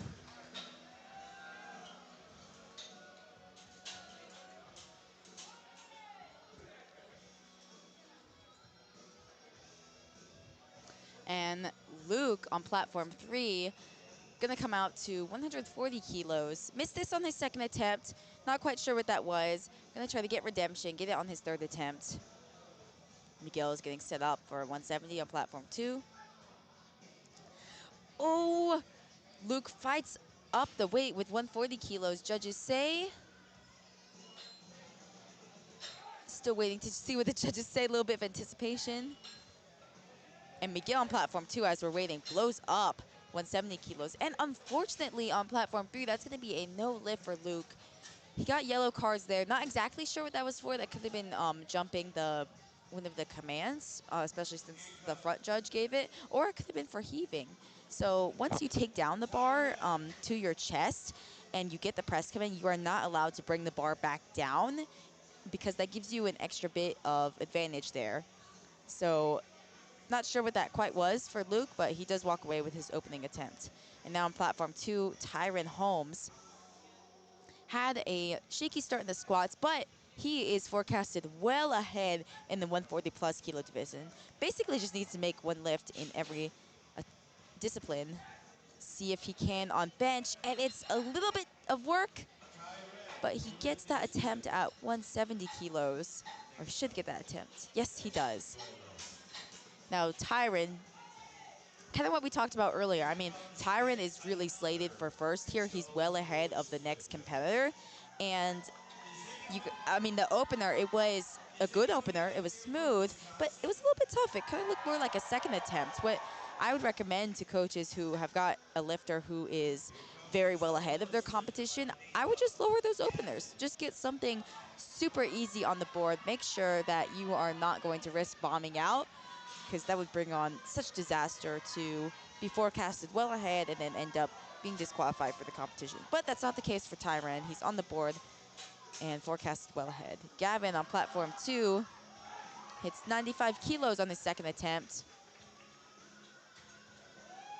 Adrian Lopez on platform 1. I believe we are in the B flight now on platform 1. Getting started with 125 kilos for Adrian for his opening attempts. Oh, and it's a bit of work. Now, he gets it, he's on the board, but that is not really what you want to see from an opening attempt. You want to see something that is very easy, something that's going to get you on the board, no question about it, that you could hit. Now, that lift, there was no question that he could hit it. It did slow down as you get towards the middle. Interested to see where he goes from there. Probably taking a relatively smaller jump.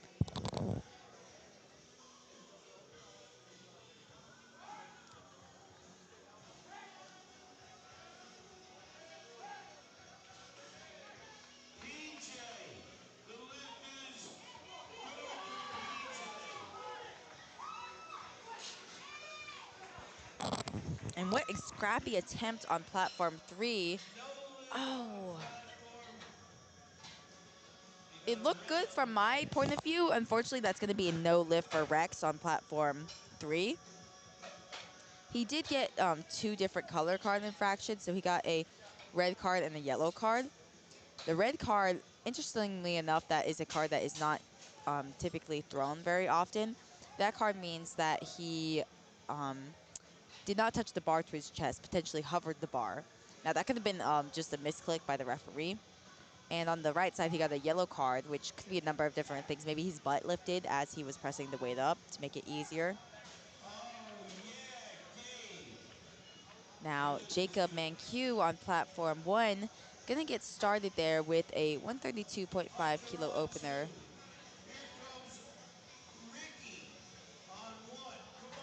Jacob really in, he's currently forecasted in 2nd place.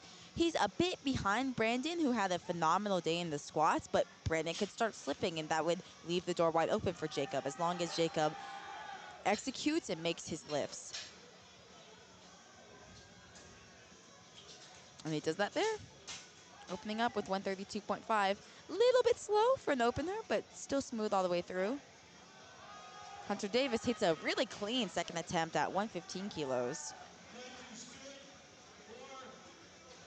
Dylan Flack on platform 3. On platform 3, we have moved on to the final flight of bench, flight B, as Dylan Flack gets started with 112.5 kilos. Oh, and he hits the sticking point, is able to fight through it. 3 white lights for Dylan. And on platform 1, Andres Carrillo, 132.5 for his opening attempt. Had a bit of a rough day in the squats, only walking away with his opener. Put him a bit back in that fight for the bronze medal position in the class. But he could still walk away with top 5. And who knows? Austin Sparks could start to slip up. I mean, he actually missed his bench opener, and that could leave the door wide open for Andres to come in and take that bronze medal position. Patrick Downs, 120 kilos for his opening attempt on platform 3. 3 white lights, it's a good lift. Ashton hitting a smooth opener at 150 kilos on platform 1. Platform 2, Braxton Smith gonna walk out to 122.5 kilos for his opening attempt. Now on platform 1, we're gonna have Brandon Taylor, really a superstar here in the 125 kilo division, forecasted well ahead. Within 20 kilos of Jacob Mankiw, if Brandon starts slipping up, then that could leave the door open for Jacob. Brandon opening up with a phenomenal 165 kilo, 363 pound bench. I mean, I personally, myself, I would love to squat this. And Brandon is opening up with his bench at this weight. Oh yeah, and he makes it move like an opener too. Oh, 2-1, that's a no lift. Gets 2 yellow cards. And I'm trying to see what the referee said on the side. Now, I imagine that was possibly for either heaving the bar, like we explained a couple minutes ago, raising the butt, or raising the foot. Hopefully he can come back and hit that on his 2nd attempt. And it's a bit tough because he is in a bit of a battle there with Jacob Mankiw, but he does hold the lead as long as he, I mean, based on forecasted total, he holds the lead. So I would maybe repeat that. I mean, it moved pretty easily, so he could elect to go up anyways and just fix that technical mistake.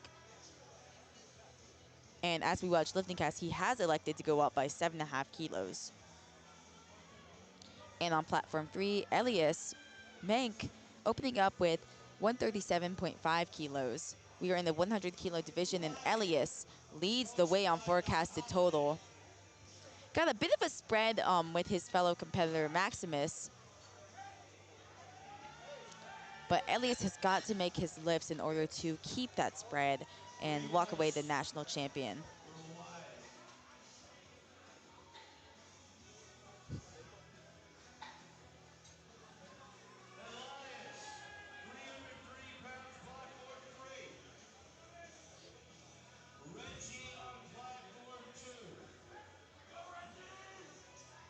Elias seems to have made his opener on platform 3. Yep, 3 white lights, that's a good lift. Darian Turner on platform 1, that's a good lift. 3 white lights. It's going to be 2.5 kilos up.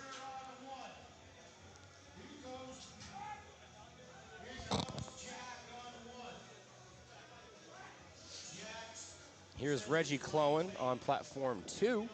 3 white lights to a 7.5 kilo jump of 330 pounds. That's going to get good lifts.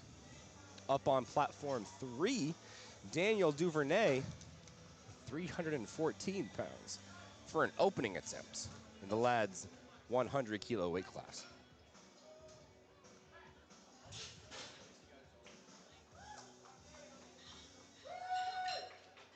Looking good on 3. Here comes Elias on 2.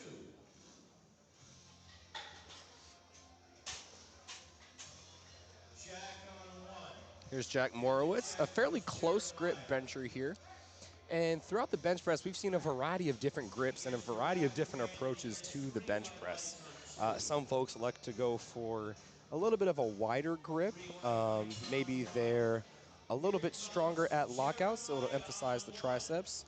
Conversely, some folks elect to go close grip, which will allow for a larger push off the chest, but that's going to make that lockout a little bit tougher as we transition through to the triceps.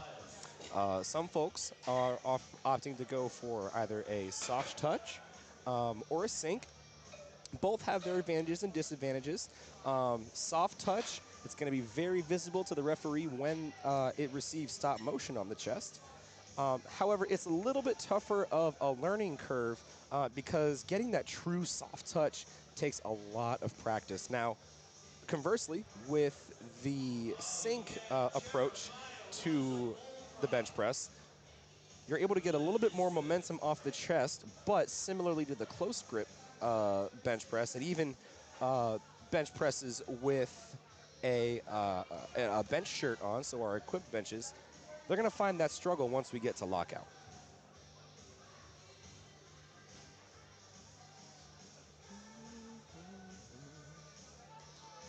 Gray on platform 3, opening up with a 160 kilo bench. Got that beautiful high arch there.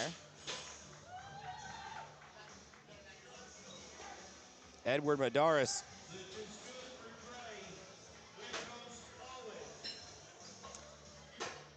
Looks like a good lift for both platforms 1 and 3. Gabe McNeil is coming to take his second attempt bench press on platform 2. Owen on platform 3, gonna come out to 167.5 kilos in the hunt for potentially a podium finish in the 100 kilo class.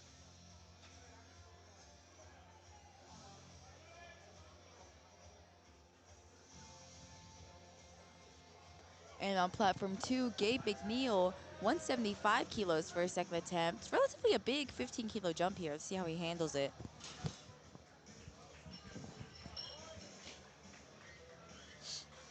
And here's Adrian Lopez with 130 kilos, 286 pounds, product of the Lexington powerlifting outfit.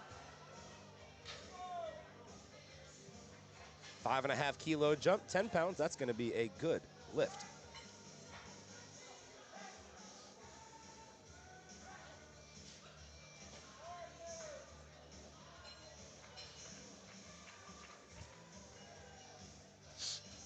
All right, folks, heading up to platform 2, Tyron Holmes, who has the official heaviest squat of the, actually, nope, he might not.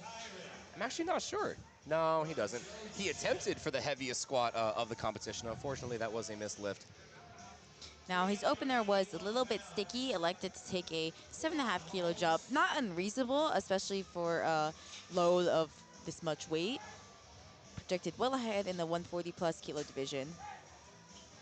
Oh, wow. Bit of a battle there. I think he might have another 2.5, maybe 5, if he's able to find that good momentum off the chest. Yeah, I mean, with his type of bench style, especially considering his opening attempt, it does kind of look like he's the type of lifter who can grind through a bench. So we're probably going to see him make, like Nick said, a 2.5 to 5 kilo jump for his third. Maximus on platform 3. Shout out to the boys in Iowa from Michael Gagne. Austin Sparks. Jinx. Oh. Oh my gosh. Oh. Oh my gosh. Oh. Hope he's okay there. Okay, he's okay. Dang. Looks like he's walking away. He looks like he's holding his left hamstring there. And when you're driving into the bench press, your legs are going to be providing a lot of that stationary strength as you're coming up. And it's going to help you maintain your base throughout the bench press. And if that's affected, it's going to make the bench press a lot more difficult. Yeah, I mean, that was really a dicey proposition there from Austin Sparks, especially since he is forecasted in third place right now in the 125 kilo division. He missed his opener, elected to go up anyways, and almost was able to fight through it, but missed it on strength and had a little bit of a stumble at the top. So that's the dicey thing, especially when your lifter is projected in one of these podium positions. You've got to have an opener that is so easy. It's going to get you on the board. And when you miss an opener like that and it's just 5 kilos off of what your potential is for the day, maybe the opener was a little bit sticky, I would just repeat it. Just try to get on the board. You're try to absolutely secure right. the podium placing. Jacob Mankiw coming down on platform 1 with 137.5 kilos. And he's in the running for, he's in the top 3 at the moment for the lads 125 kilo weight class. So this bench, or this string of benches, really going to want to pay attention to, because like we said earlier, these are going to be precious kilos that we're adding to the total, and that could make all the difference once we get into the deadlift. Yes, I mean, the placings are not decided on the bench press, but like you said, every kilo is critical, especially when you're in one of these tight battles.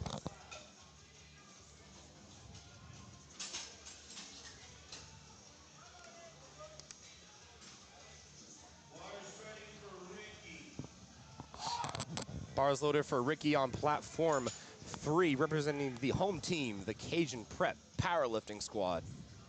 125 kilos, 275 pounds. Ashton Kuhlman. Hey, that's a pretty cool name, man. 160 kilos. Tree Fitty, plus 2 pounds, gets 3 wide lights. Now let's take a peek and maintain the action over on platform 1. Brandon Taylor, we missed 165 kilos, but we went up to 7.5 kilos for this second attempt. Now, his first attempt moved pretty easy, and if I remember correctly, he got yellow cards, so it was some sort of technique issue, perhaps jumping a command or butt lifting up, not quite sure there, but he is forecasted well ahead in the 125 kilo class, but of course, he's going to need to post a total in order to secure that first place spot. Brandon electing to go for a self liftoff for 380 pounds. Oh yeah, and that was good. I mean, his opener flew. Yep, 3 lights, it's on the board. And there we see Brandon Taylor, in stark contrast to some of the lifters in his flight, chose to go for a very deep sink there, as well as a pretty quick descent. So it seems like he's trying to focus on, building that momentum off the chest to power him through that lockout.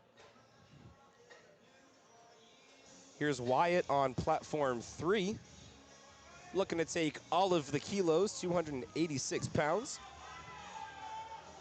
And we've got some shouts out for Hunter on platform 2, representing the Oshkosh Spartans.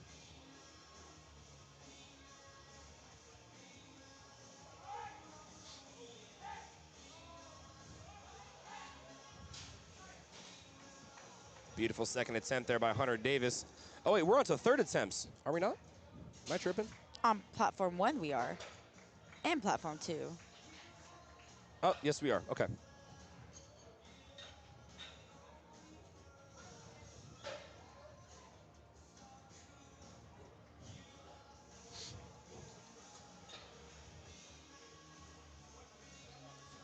Now, folks, just a quick, just a little bit of a reminder. We're on last attempts on platform 1 for the second flight. We're only on third attempts for the first flight on platform 2. So we still have a whole other flight of powerlifting to go on platform 2.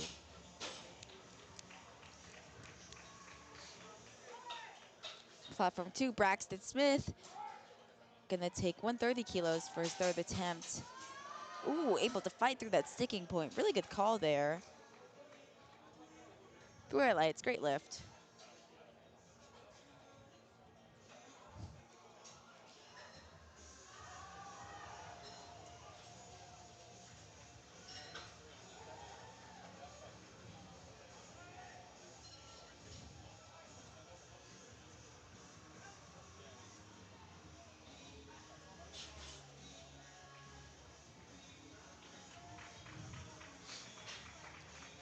All right, bars loaded on platform 3 for Robert Mash. Wonder if there's any relation to Travis Mash. Took a big jump there, 17.5 kilos. Pays off. Through white lights, good lift for Robert Mash.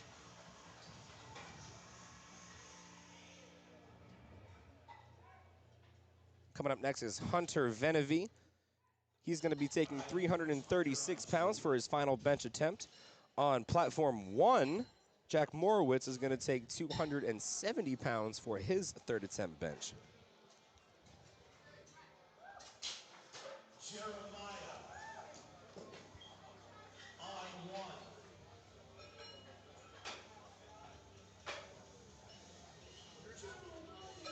And on platform 2, Hunter Venevy taking a 7.5 kilo jump to his third attempt bench at 152.5 kilos. Jeremiah Here's Quinlan Beachy on platform 3, 347.23 bucks for a second attempt bench in the lads 100 kilo weight class. Jeremiah Willingham on platform 1. Jeremiah is going to be Willingham enough to get this third attempt bench. Let's see it. Can he find his way? I might have commentator cursed it. I think I did. Oh my gosh. Jeremiah, I'm so sorry. Please don't look back at this stream and blame me. I'm so sorry, bud. But hey, we'll still come back for deadlifts, and we still have a pretty solid subtotal leading us in.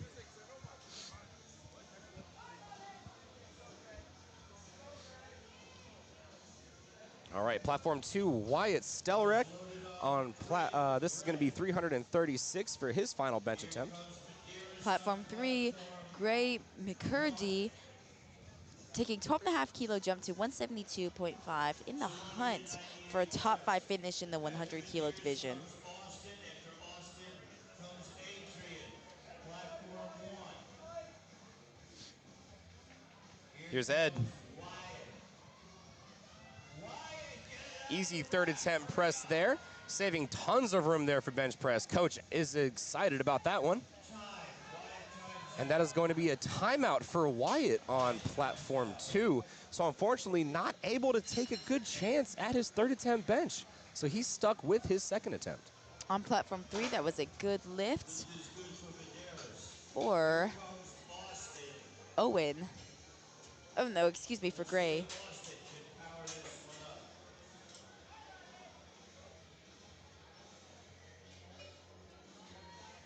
Now Austin Sparks on platform 1 missed his opening attempt elected to go up anyways on to 135. Missed it on his second attempt. Let's see if he can hit this to stay in the meet. Come on, Austin. Big fight there. Oh, he finally does it. I think he has done it. He's good. 3 white lights. Austin able to find the spark that's going to keep him in the meet. What a fantastic job. 135 kilos.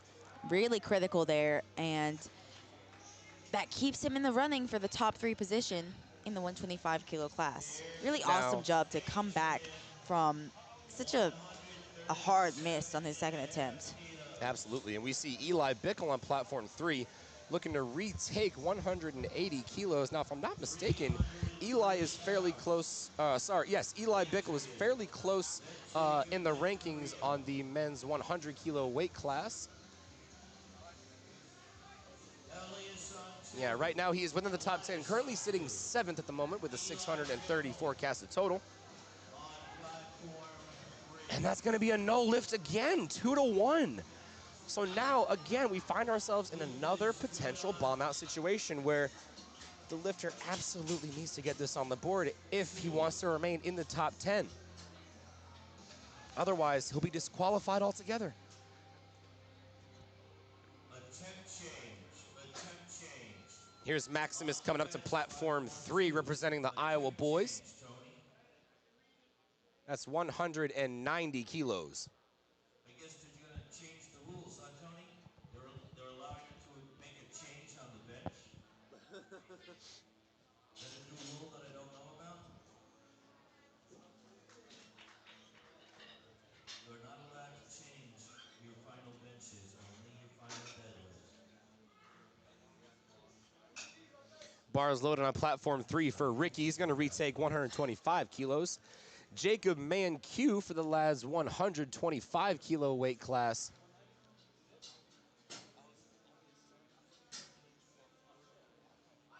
Currently sitting at second with honestly a pretty sizable margin on either way. So as long as he makes his attempts, he should be able to maintain his silver position. Although, of course, there is the possibility that Brandon Taylor could run into something, but we obviously don't wish that upon him. We want to see him finish the meet. Oh, can Jacob finish? 308 pounds. What a phenomenal lockout. Jacob Manque, 308 pounds. That's going to be a good lift, 2-1. Oh my goodness, folks. Jacob Manque keeps adding on to the forecasted total here.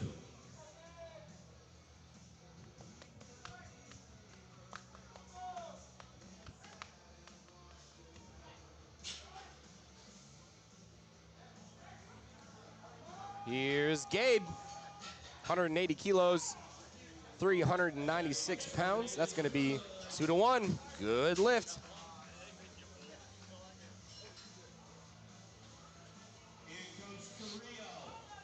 Andres Carrillo on platform 1. Elk Mound powerlifting product, 308 pounds. Can he find his way through lockout? Yes, he can. And that's going to be a good lift for Andres Carrillo. And he'll come away 3 for 3 on bench. Great redemption there for missing those last 2 squats.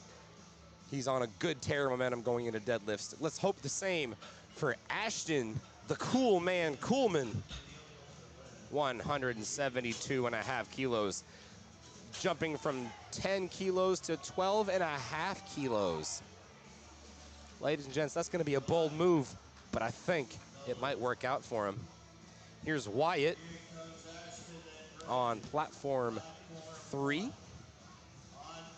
He's going to take 135 kilos, looking to add all of the weight that he can to his PR total.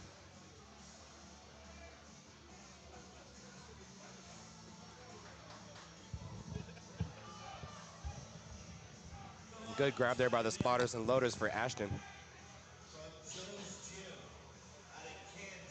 And now Brandon Taylor, platform 1, missed his opener, went up anyways, made his second attempt look pretty smooth, and he's well ahead in the 125 kilo division, looking to add 5 kilos to his total here with a big 391-pound bench.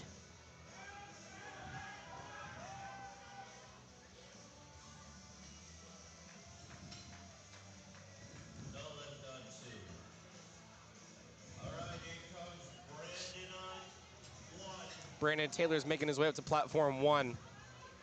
5 kilos up from his second attempt. Elias Mank on platform 3. That's going to be a no lift, unfortunately. And for Miguel Castellanos on platform 2, product of Lexington Powerlifting, he's going to take 413 pounds. And on platform 1, we had a big grind there from Brandon Taylor. That was the perfect call for them. Walking away 2 for 3 in the bench, but getting his third bench, getting those extra kilos. And ladies and gents, that's going to wrap up the bench press coverage on platform 1. We are going to take 10 minutos, and we're going to see you in just a few short minutes. It is now 3:15. It's a little bit before dinner time, so we don't want to get you filled up too early. Go and grab you a protein shake, maybe a bag of Doritos, and we'll see you in about 10 minutes.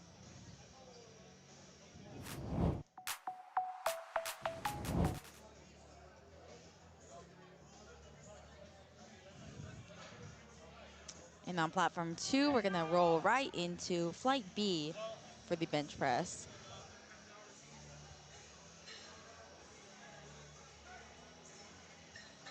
Platform 3, Daniel taking down 147.5, making it move through red lights. Good lift for him.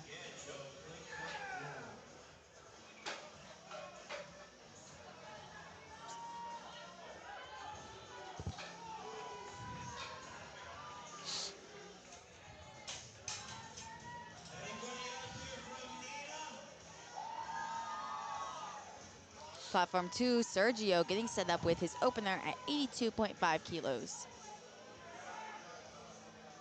Kinlan on platform 3, taking a 2.5 kilo jump to 160 kilos. In that bit of a battle there for the top 5 position. Trying to add the extra kilos so that he does not have to deadlift as much to pull into position. Oh, wow. Big grind there. Smoke. Yeah, Oh my that goodness. was awesome. Phenomenal bench press. Give it to him. Through red lights. Beautiful, beautiful. We love to see that. Coming up next is Gray McCurdy, 177.5 schmackaroos, 5 kilos up from a 12.5 kilo jump from first to second. And we do sometimes see that kind of attempt loading style where we take a decently larger jump from first to second, and then after that, if we're only able to expend a little bit more to add on to the total, we're going to take a 2.5, 5 kilo jump.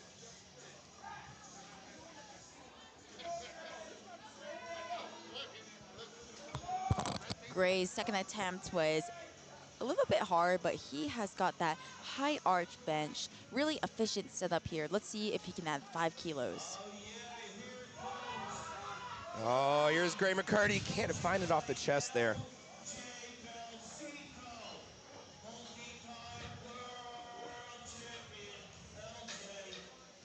Daniel getting set up with 115 kilos on platform 2. Now, Eli Bickle, he's currently in 7th place at the moment, provided he hits this attempt. If not, this will almost certainly knock him out of the top 10. yeah, I mean, he would bomb out if he doesn't hit exactly. this. So I didn't even think about that. we're going to be, the crowd's going to be behind him. I'll say- Everyone's going to be behind him here as he tries to hit his third attempt bench to stay in the meet. Can he find that extra gear that he needs? I don't know about the crowd, but we're waiting in bated breath. Let's see it, Eli. Get on the board here. Oh, okay. Hey now. Let's Hey see now. if there's any You're technical a rock issue. star. Get your game 2-1, on and it's a go good play. lift. 2-1. Whew, and he No, my stays voice in the didn't crack meet. just now. Don't look at me like that. Stays in the meet, stay within the fight for the top 10 position. Really good comeback from him. Owen on platform 3 hasn't missed a lift yet. Going to try to extend his total by 5 kilos here, taking 180 kilos. Really forecasted in that 3rd place position. And this is just going to defend that position. 396 pounds. Great Beautiful. call there. I think he might have had the big 4. He's got it in the gym for sure. Yeah, I mean, that if was I was great. his coach, I'd let him max out next week. He could go max out in the warm-up room if he wanted. I Shoot, wouldn't you're recommend done that with the before meet. deadlifts. Can you hear the crowd roar? I can hear the Maximus. Maximus DeBalt, the Gladiator, Who became a slave. The slave. representing the Iowa boys. The gladiator became Special shout out to Nick. the story. Here's Maximus DeBalt, 418 pounds for the Gladiator on platform 3. Huge bench here. Let's see if he can come back and hit it. Wow, Oh, okay. Mamma mia, what a spicy meatball that was. I'm entertained, Gino. Goodness gracious. What a good lift that was. Good God. He probably had another probably 10 pounds in him, if not more. Oh, folks, that's going to reach the end of our action over on platform 3. We're going to take a 10-minute break while we get that platform cleared off, ready for the deadlift. Go ahead and grab you guys a granola bar, maybe a Cliff Bar, and some Sun Chips. Get you some Harvest Cheddar, maybe some tomato basil, and we'll see you in about 10 minutes.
Ladies and gentlemen, boys and girls, we are here to the grand finale of the 2024 USAPL High School National Championship on Platform 3.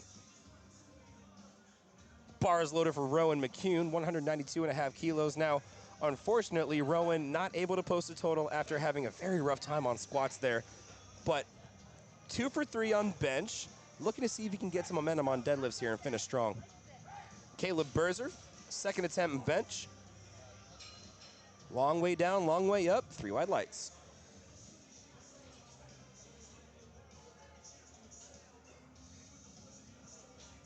And on platform 1, Jack Caden walking out to 205 kilos. Has had a great day so far, 6 for 6, looking to go 9 for 9.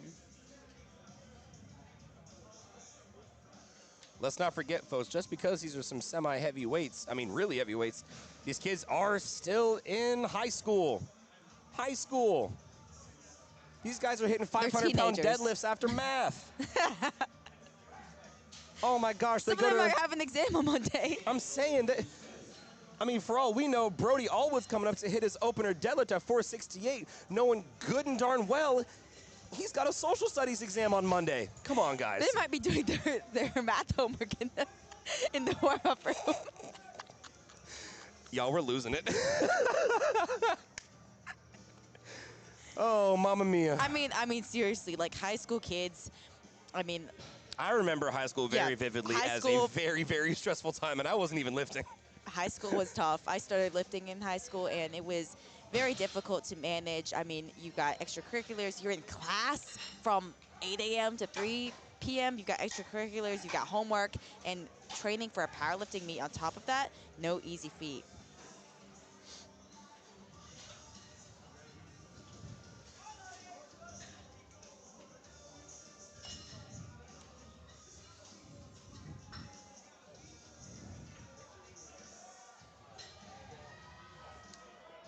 Sam on platform 1 getting set up with 215 kilos. Joe on platform 3, easy opener there. Exactly what you want from the opener with 195 kilos. On platform 2, Dustin taking a 10-kilo jump to 137.5 kilos for his second attempt bench. I'm sorry, what? Unfortunately, that's going to be a no lift for Dustin. Seemed like a strength issue. We've seen miracles happen. Hopefully he can come back, hit that on his third. And Hunter Christensen on platform 2 in the fight there in the 110-kilo class to hit the podium, taking a 7.5-kilo jump to 142.5. And folks, we are on to the deadlifts now, so that means we're going to start seeing some placement runs. We're going to start seeing some placement runs on the deadlift here. We might even see some attempt changes come third attempt deadlift. And folks, now that we are on the deadlift, we can go ahead and go over some of the rules of performance as well as some infractions that we'll see on the deadlift. So deadlift is the easiest of the 3 lifts to obey, I guess you could say. There is only one command to listen to, and that is the down command. You have 1 minute to initiate your deadlift off of the floor. If you're within that minute and you complete the lift standing all the way up, you are going to get a down command. Referee's going to wave his hand down. You must then control it all the way to the floor, no dropping it. And only then will we see the result on the board. Yes. Braden Nouse, 3 wide lights. And in the deadlift, you are going to have a number of different infractions. So a red card is going to be insufficient lockout, either in the shoulders, knees, or hips. A blue card's going to be downward motion or supporting on the thighs, which could typically happen if lifters get towards these max attempts. They are struggling with their lockout. They start to use their thighs to help get the bar up. And the yellow card's going to be everything else. So commands, losing balance, dropping the bar. Like Nick said, you've got to keep a controlled grip on the bar. Isidro Munez, 215 kilos for that, 473. Vincent on platform 2 taking a 10-kilo jump to 142.5. Colin O'Connor on 1. Oh! Oh!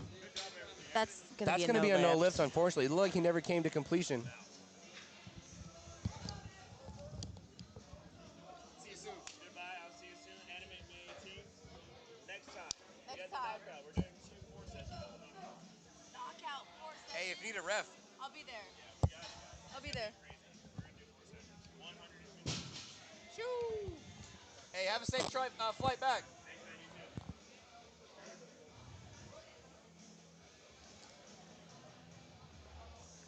too. Jack Koval on platform 1. 446 pounds on the bar. And like we were saying, the deadlift is when we start to see some positional changes, and we are going to keep a close eye on both the current totals and the forecasted totals, because, like we always say, the deadlift is when the party starts. Oh, Landon Taylor, big fight on platform 2, 157.5. Now, Adriana, tell us a little bit about what deadlift advantage is. So deadlift advantage is when you're going to have the higher deadlift compared to your competitor. So say your competitor's opening at 200 kilos, you're opening at 220. Both move like openers should.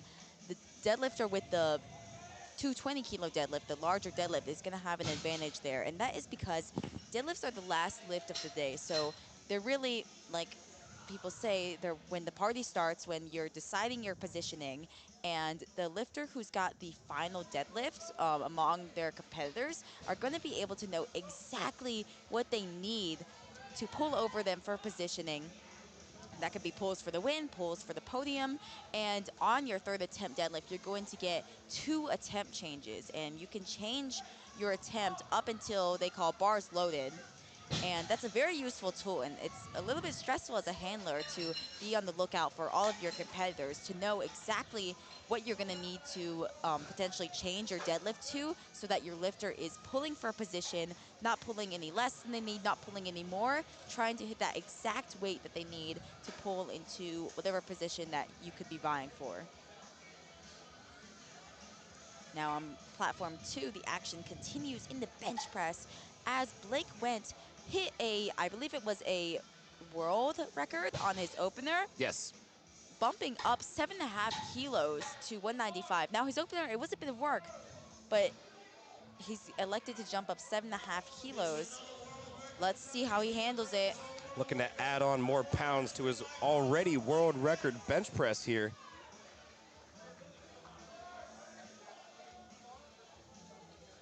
We've got bar loader for Judah, hoping to be the victor of this second attempt deadlift here, representing the Oshkosh Spartans.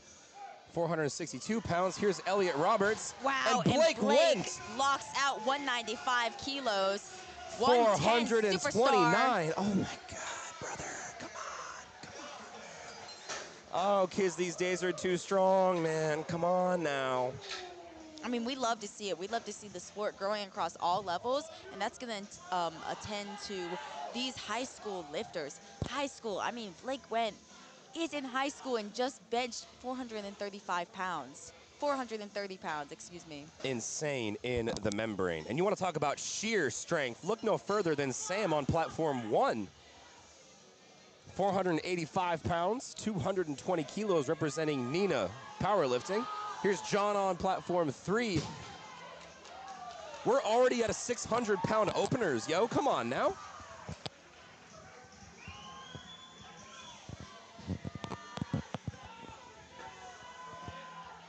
And Sam is on the board.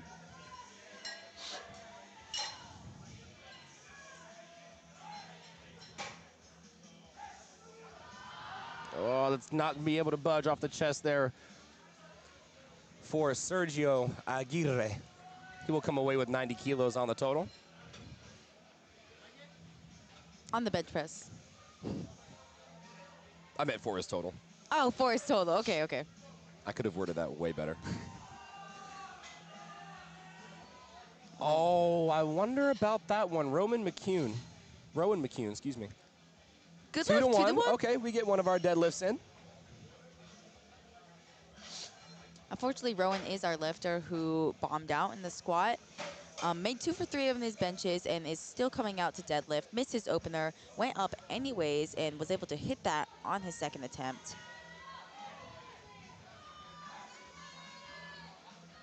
Jack Caden, platform 1, locks out 222.5 kilos.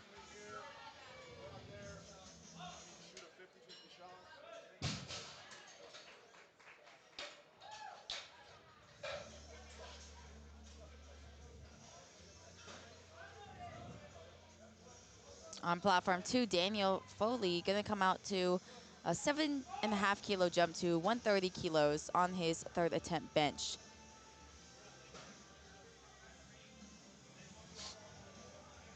Here's Joe on platform 2. We're well into second attempts for our first flight on platforms 1 and 3.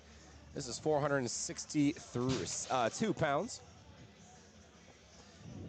And that's going to be a good lift. We add 25 kilos to the total? Whoa, I completely missed that. 195 to 210. Whoa. 25 kilo jump there. Here's Jaden Postal. That looked clean. I wonder if they're going to call him anything about the knees. Nope, never mind. That was a good lift.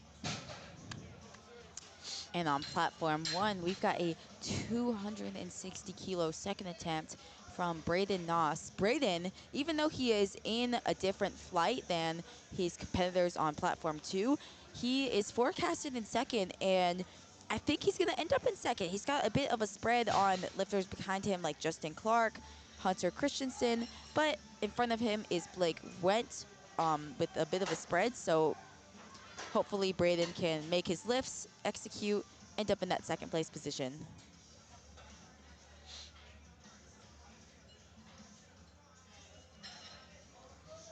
Here we go, Braden. This is 573 pounds. And folks, one thing you're going to see about the deadlift, as we see exemplified by Braden Nouse and Rex Pauly on platform 3, two different styles of deadlifting there. Braden opting to go for a sumo deadlift, and that is going to entail the feet being wider apart, possibly even closer to the plates. And the hands are going to be inside the knees. It's going to utilize a lot more of the hips and the quads, as well as the upper back, in order to maintain tension off the floor. It's going to be slower off the floor, but lockout is going to be decently easier. Almost the exact opposite of a conventional deadlift, where the emphasis is a lot more on the lower back and the hamstrings. It will generally come pretty quickly off the floor due to a more emphasized what's called a wedge, where the lifter brings their hips down to the bar. But it's going to be a little bit slower at lockout, only because we have to deal with the thighs. They're directly in the way there. And so that's when we often see people go and get called for soft knees, maybe even ramping. And we see that a little bit more often with the conventional deadlift. We see soft knees a lot more with the sumo deadlift.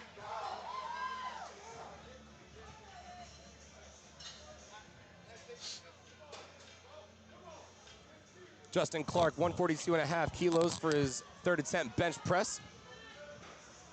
We're talking 314 pounds. Jan Hermansen. Jan Hermansen. For 545 pounds. Someone stapled the weight to the floor again. Those pesky spotters. He'll be able to come back for it on his third. All right, Elliot Roberts going to retake 250 kilos, looking to get on the board with deadlifts at the moment. Justin Clark, platform 2, having a fight with 142.5 kilos.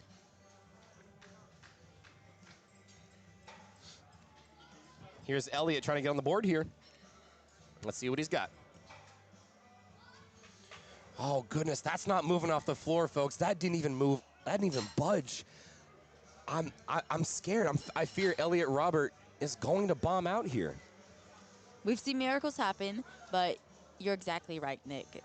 Now, as a coach, like, say one of your lifters, 2 missed lifts going into deadlifts, it's not budging off the floor. What do you tell them behind the curtain? Like, what's going through your mind there?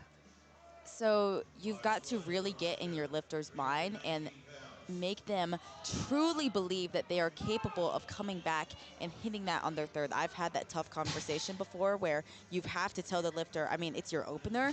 Likely it's going to be something that very likely it's going to be something that you've already hit in the gym many times before. You've got to tell them, hey, you have the capability of this in your heart, in your body. Your body has done this many times before. Go out and show it. That's exactly right. Caden Genrich. Now, Jesus Areola on platform 3 missed 227.5, opted to go up anyways. To 255? Now, I missed what his first attempt was called on. Wow, Never mind. no problem for him. Wow, risky move, but I think it pays off. 3 white lights for Jesus. Wow, okay. And folks, we're already on to third attempt deadlift, ladies and gentlemen. We're coming up towards the end of the competition on platform 1. 215 kilos for Judah Victor. Well within the top 20 of the boys 100 weight class, but this poll put him into provisional 13th place from current 17th. Here's Jacob Carr. Looks like he about lifted a car. 3 white lights for 573 pounds. Third attempt bench for Vincent Jobert Stencil. 336 pounds. Can he find his way off the chest? Oh, that's going to be a no lift, unfortunately.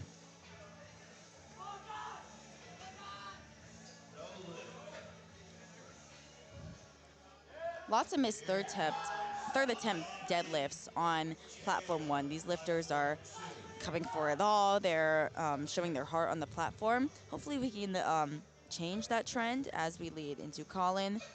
Going to be trying for 225 on his third attempt.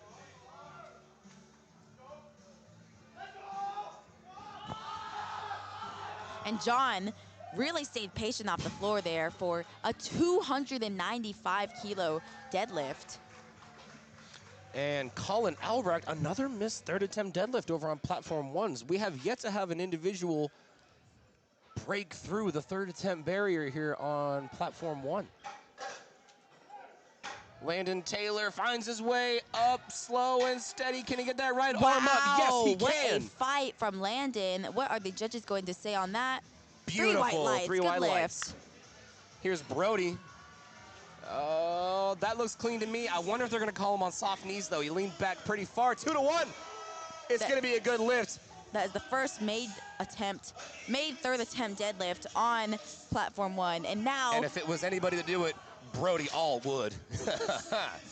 And now on platform 2, we are going to have yet another world record attempt for Blake Wendt. And this is our 200 official kilos. last bench press of the entire competition, ladies and gentlemen. For the 2024 USAPL High School National Championship, our last bench press is nothing better than a world record attempt from Blake Wendt. Ladies and gentlemen, this is 440 pounds. 3 times, oh wait, no. A little more than 2 times body weight there for Blake Wendt. And this is a world record for him. Let's see what he's got. Goes to the chest, fires off. Oh no, not able to go for it, but hey. He still walks away with the record. I'll say you have to go for it there. Your last bench ever, dude, you gotta go for it. Yeah, especially because 200 kilos is that big milestone bench. Big milestone squat and deadlift for some people, but for Blake, that's a milestone bench that he's aiming for. Exactly right. And folks, that's gonna be, like I said, our last bench press ever of the High School National Championships here in Baton Rouge. We're gonna give Platform 2 a 10-minute break while they get set up for deadlifts, and we will see you in 10 minutes.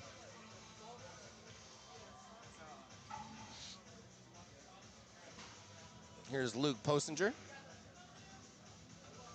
Look Good clean fight to there. me there. 2 to 2 to 1. 1, it's a good lift. Yep, so the side judge saw what I might have seen a little bit. I looked like he was one of the shaky lifters, so he was shaky on the way up, but looked like his knees shook a little bit too far, I guess you could say, to the point where it looked like there was a little bit of a ramp there. But hey, he's on the board.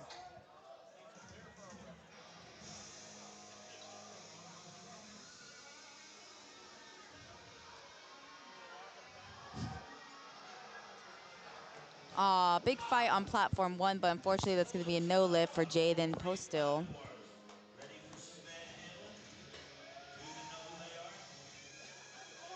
And on platform 3, big fight, that lockout for Joe. And it's not going to go for him. I mean, He does walk away 2 for 3 in the deadlifts. He's going to be disappointed in that, but he still ends the day 2 for 3 in the deadlifts.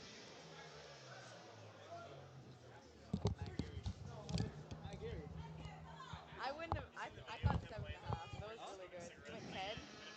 10 kilo jump? It was 10 kilos. I thought 7.5. It was good.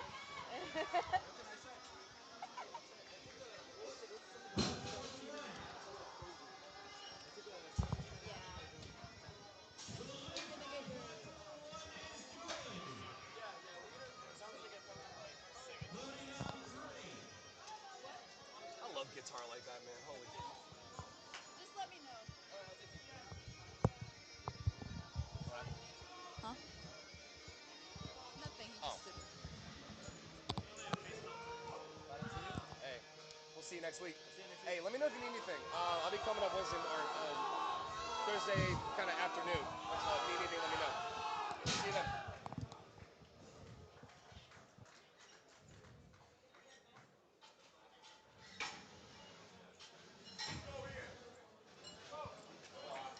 And on platform 3, they're getting set up for Eon Hermsen.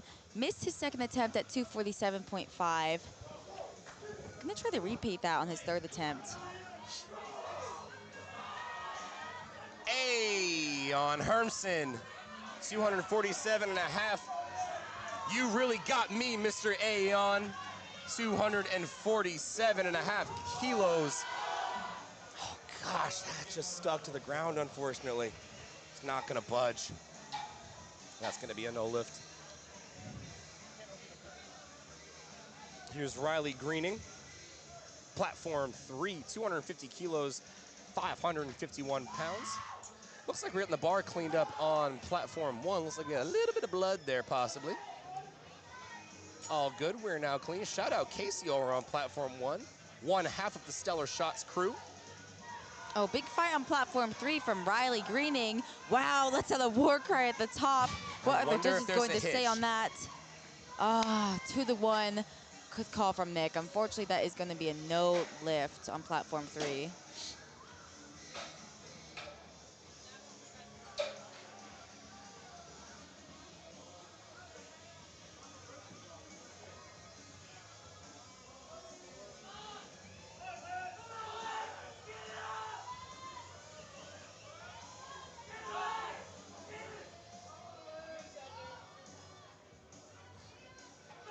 Platform 3, Lance getting set up with 260 kilos, getting really fired up for this third attempt deadlift, showing his heart on the platform. Unfortunately, that's going to be a no lift. Still walks away 2 for 3 in the deadlifts.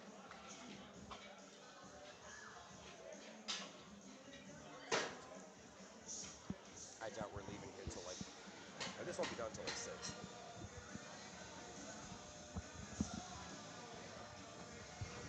Adrian Lopez, platform 1, 440 pounds. Lexington powerlifting product. Clean on the way up. I wonder if they're gonna get him on any soft knee or ramp. Yep, and the judges did, both the side judges there, who arguably have the best view of that, especially for the deadlift. Jesus on platform 3 avoided disaster by giving his second attempt. Now jumped 10 kilos. Looked like a good third attempt there. Way to end the day after such a shaky start for Jesus on platform 3. Great job there. And now Jacob Carr. Bar goes up to 600 pounds for Jacob Carr on platform 3. Now he's in the men's 100 kilo weight class, currently sitting in 5th place, but unforecasted. Right. But there are going to be some lifters on platform 2 who are going to lift after him. So he just has to put up the highest total that he can in order to fend off those other lifters. Oh, big fight at the knees. Gets it up. I'm not sure what the judges are going to say about that. Unfortunately, no lift due to supporting on the thighs.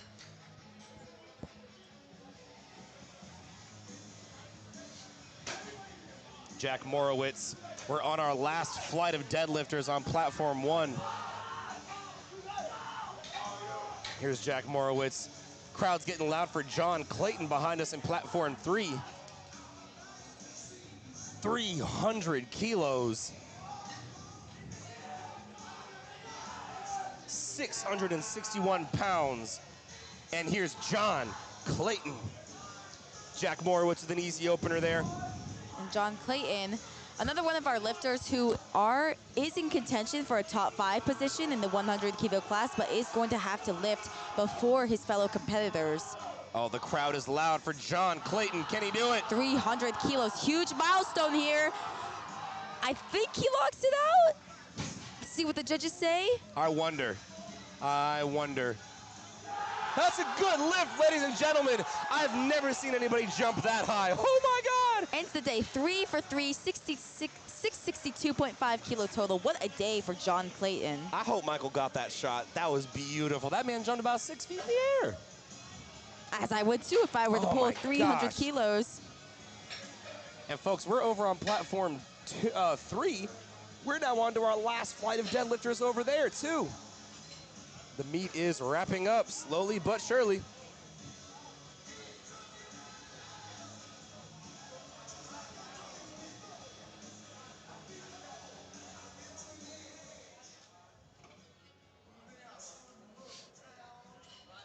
Here's Austin Sparks coming up to his opener deadlift. Now, Austin gave us a right good scare on bench press, but he was able to come back and get at least his projected second attempt at 135 kilos. But now he's going to come back and hit 479.5 pounds. This is 217.5 kilos for the lads 125 weight class. Bars loaded for Quinlan Beachy on platform 1. 468 pounds.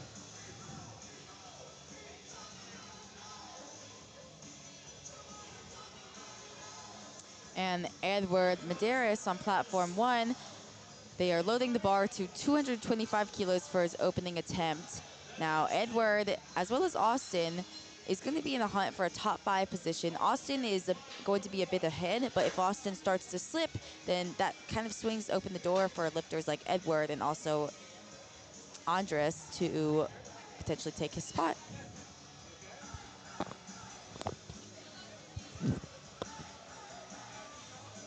Really easy opening attempt for Edward.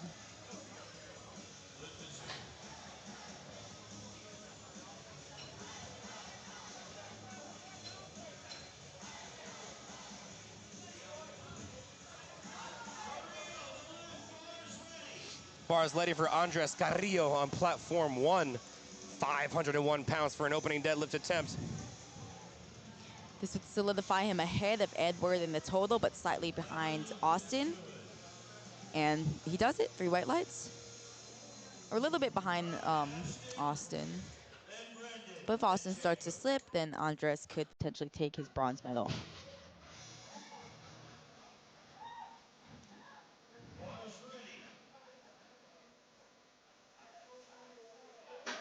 Eli Bickle on platform 3, loading the bar to 230 kilos for his opening attempt.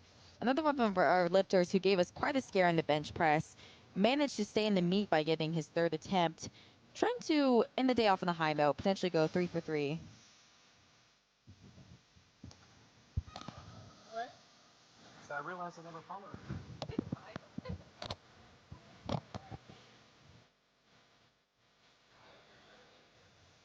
Brandon Taylor, unfortunately, that's a no lift on platform 1. I missed what that could have been for. Eli locks out 230 kilos.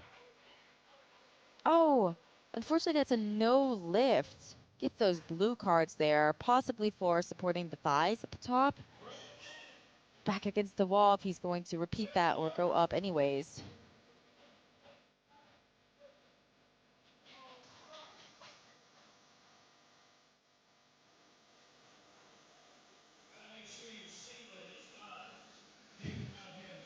On platform 1, Brandon Taylor had to step off the platform. You're going to make sure your singlet is all the way up on your shoulders. Oh, did he have it halfway down? Yeah. Oh, I don't blame him. Some lifters take off their singlet between attempts. I've left my phone in my singlet. Yeah.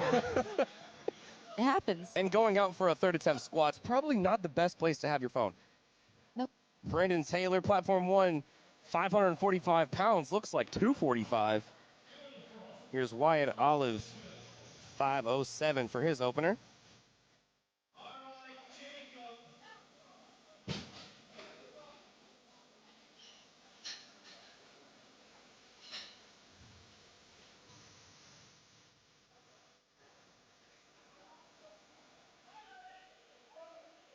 Ricky on platform 3 going to take 232.5 kilos for his opening attempt. Jacob on platform 1 going to take 260 kilos for his opening attempt. Now Jacob forecasted in second place in the 125 kilo division. Bit of a spread between him and first, trying to solidify that silver medal.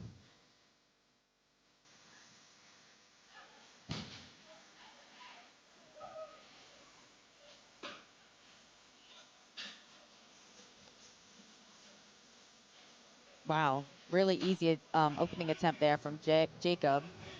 Could be going over 600 by the time his second or third pull rolls around.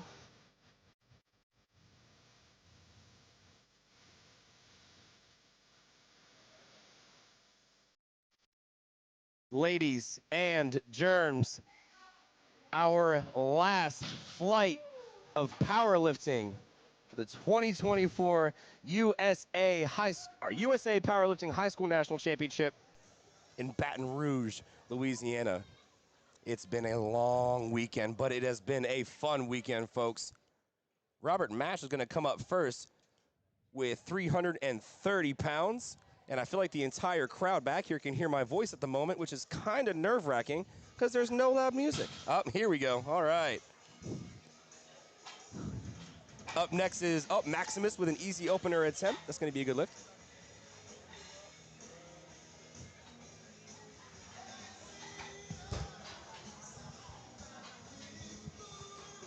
Loading the bar to 195 kilos on platform 2 for Jelani Payne. Trying to solidify a silver medal here in the 140 plus kilo division, but it's a bit tight between him and Miguel Castellanos. Gonna have to make his attempts here to fend him off.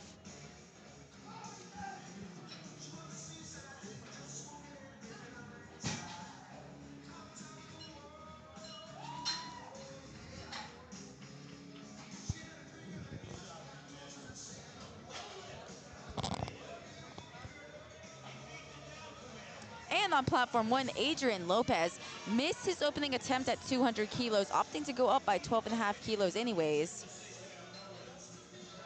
See how this plays out for him. Graham McCurdy, platform 3, 252.5 kilos. With the spirit fingers. And Adrian Lopez finds himself in a really, really, really tough spot here. 205 kilos was missed. And now he's going up to 250. Sorry, that was Adrian Lopez. Yeah, went up 200 kilo opener, and then jumped 12.5 kilos and missed that as well. This is going to be a very, very tough situation to come back from for Adrian Lopez. Gabe Jensen on platform 2, opening with 468 pounds. Dylan might catch a little bit of flack from 556 pounds.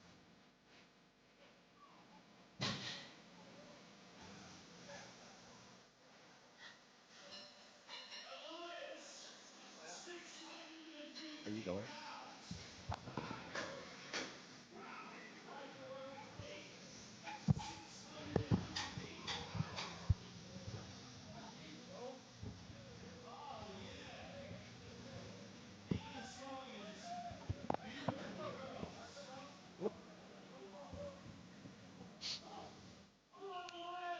Bars loaded for Elias on platform 3. Opening deadlift at 295 pounds.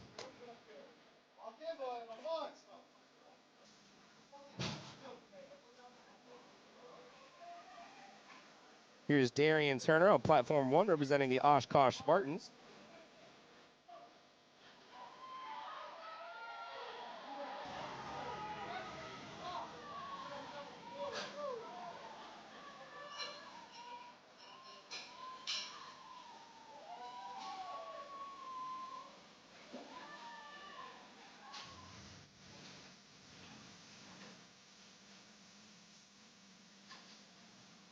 All right, Austin Sparks walking up to 227.5 kilos, 501 pounds. Quinlan Beachy's getting set up in the sumo deadlift, 227 pounds. Looks like it might be a little bit he locked it out perfectly fine. That's going to be 2-1. Good lift. He is on the board now. Hunter Venevi, 485 pounds. Goes up super, super easy.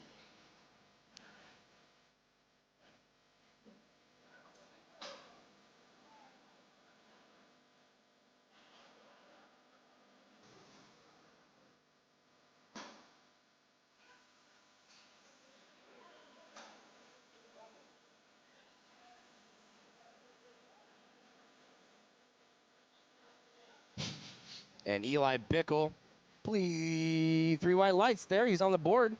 Repeating his opener, which is a very, very smart decision here. Here's Jack Morowitz.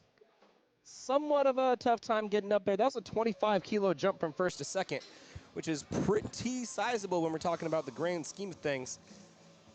But I wonder what kind of a jump he has going into his second, or his third attempt. Or no, second attempt, excuse me. No, third attempts. Daniel Duvernay on platform 3. It's going to be 10 kilos up, 3 white lights. Hunter Davis, 225 pounds, 225 kilos, excuse me, and Andres Carrillo, 3 white lights. Ashton Kuhlman, going to retake 235 kilos for the lads at 125 kilo weight class.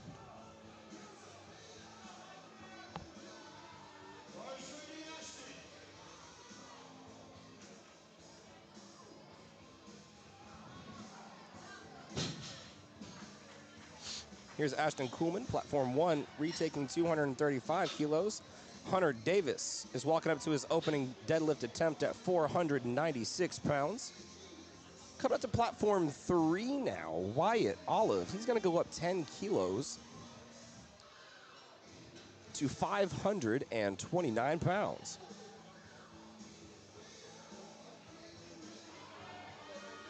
Wyatt Olive currently sitting in 13th place for the lads 100 kilo weight class. It is a very, very stacked class at the moment.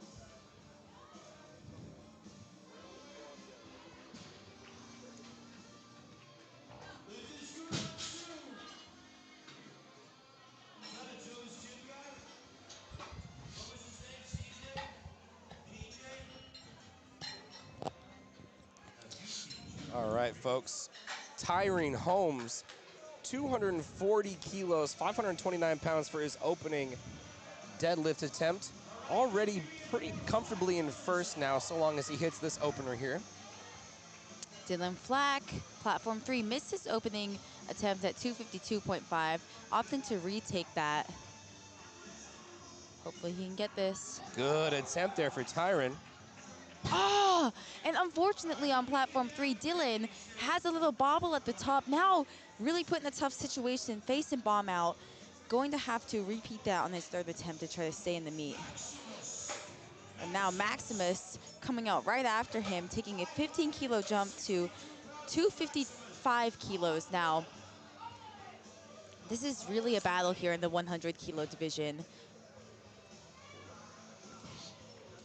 Maximus going to take 255 kilos to give him a 712.5 kilo total. Keep him in the lead, and he does it with ease, but Elias Monk, I believe Elias is on a, no, he's on the same platform, but he's in the later flight. So Elias is gonna be able to know exactly what he's gonna need to hit to overcome Maximus's total for the win.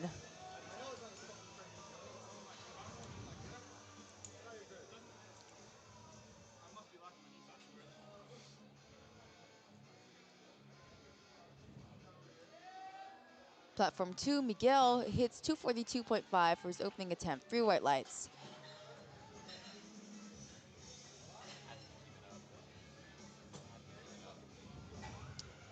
Elias Diaz on platform 2 gonna come out to 250 kilos, giving him a 702.5 kilo total, keeping him in the hunt for the title between him and Gabe McNeil. On platform 1, Jacob Mankiw in the 125 kilo class. Currently in second place is going to extend his total in that silver place position in the 125 kilo class. Big 20 kilo jump here. Yeah, and that's good. 280 kilos. That is 617 pounds.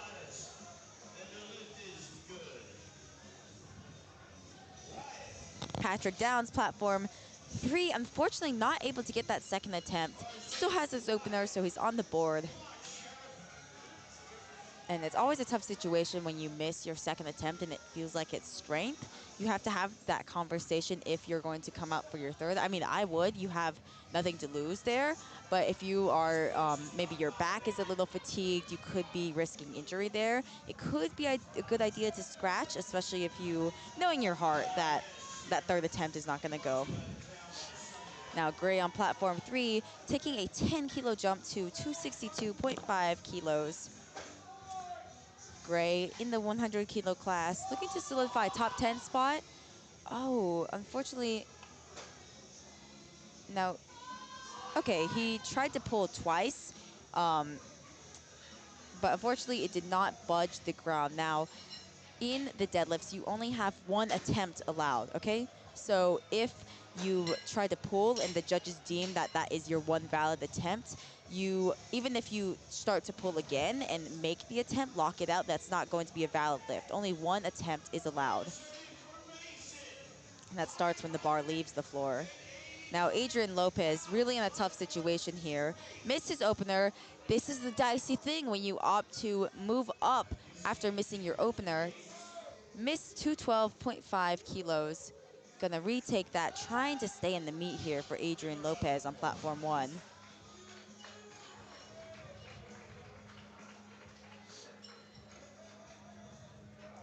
Same thing here with Elias Mank over on platform 3. That's going to be a 661-pound deadlift attempt in order for Elias to get on the board and register a total for the meet. And Elias, this is a big deadlift. This is a pivotal attempt because he is in the hunt in a big battle here in the 100 kilo class between him and Maximus. He needs this deadlift in order to stay in the meet and stay in the lead ahead of Maximus. Come on, Adrian, finish, finish, finish, finish, finish, finish. God, you hate to see it, ladies and gentlemen. And, you know, it's even with deadlift, that's especially disheartening as well because you've had a good meet all the way through, and then you ultimately are unable to register a total as a result of not making any of your deadlift attempts. And I absolutely feel for him. It's a very tough situation to be in and tough emotions to come back from. But luckily enough, these kids are in high school. They have There's tons a lot more meets of powerlifting in their lives left. The future is strong, and so was Adrian Lopez. On platform 1, Austin Sparks missed his second attempt, opting to retake that. Currently in third place in the 125 kilo division with Edward Medeiros right on his tail. He needs this third attempt to try to push the bronze medal out of contention for these other lifters to take from him. Is he going to pull it off? I think he has. Want to wait to see the call there. 3 white lights. That's a good lift for Austin Sparks. Extended his total in that bronze medal position. And now Jelani Payne missed his opener, went up a sizable amount on his second attempt. Pays off. Good lift for him.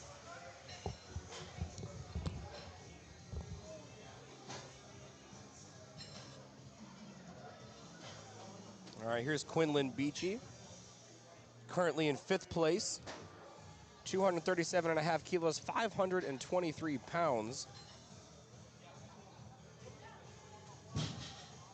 And an 8 for 9 day looks like for Quinlan Beachy. He'll solidify 5th place in the men's 100 kilo weight class.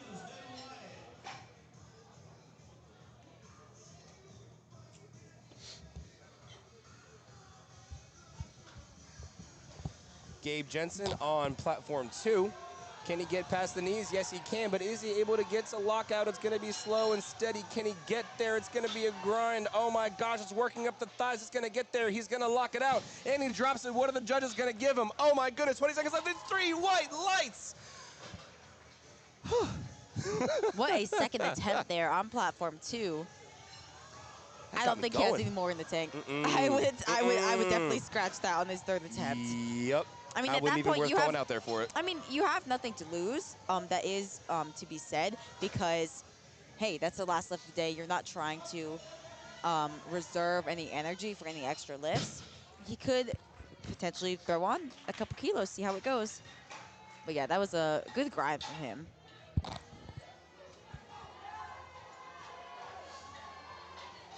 All right. Gavin Downs is coming up to his second attempt, 227.5 kilos, 501 pounds. Here's Darian Turner on one, taking his last attempt at 240 kilos. Is he going to be able to get it past the knees? It's not looking like it. But Darian's had a great day thus far, going 7 for 9 overall, which is outstanding. Wyatt Olive on 3, unfortunately missed his third attempt. Still walks away 2 for 3 in the deadlifts. Okay, now it's crunch time at the bottom. It's crunch time in flight 3 here. Dylan Flack. Needs this to stay in the meet. He's gonna absolutely need this to stay in the meet, folks. This is gonna be a huge mental win if he gets this. The crowd is behind him. Come on, Dylan, pick it up. Get it up, attaboy. I think he's done it.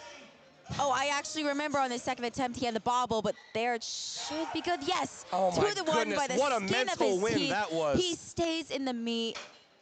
Yeah, exactly. What a way to come back mentally for Dylan Flack, staying in the meet, celebrates in the back room.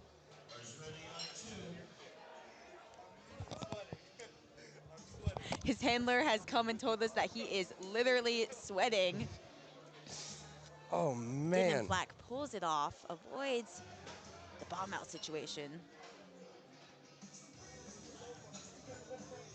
All right, up next on platform 3, Ashton Kuhlman is going to move from 7th into 6th place with this 573-pound pull on platform 1. Eli Bickles coming up to platform 3.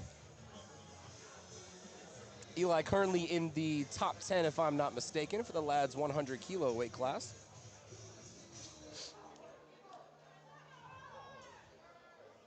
Yep, Eli currently sitting at 7th place, and this would actually pull him into provisional 4th place. Oh, wow, okay. And he made a big jump here. I mean, 32.5 kilos for Eli. That's a big jump.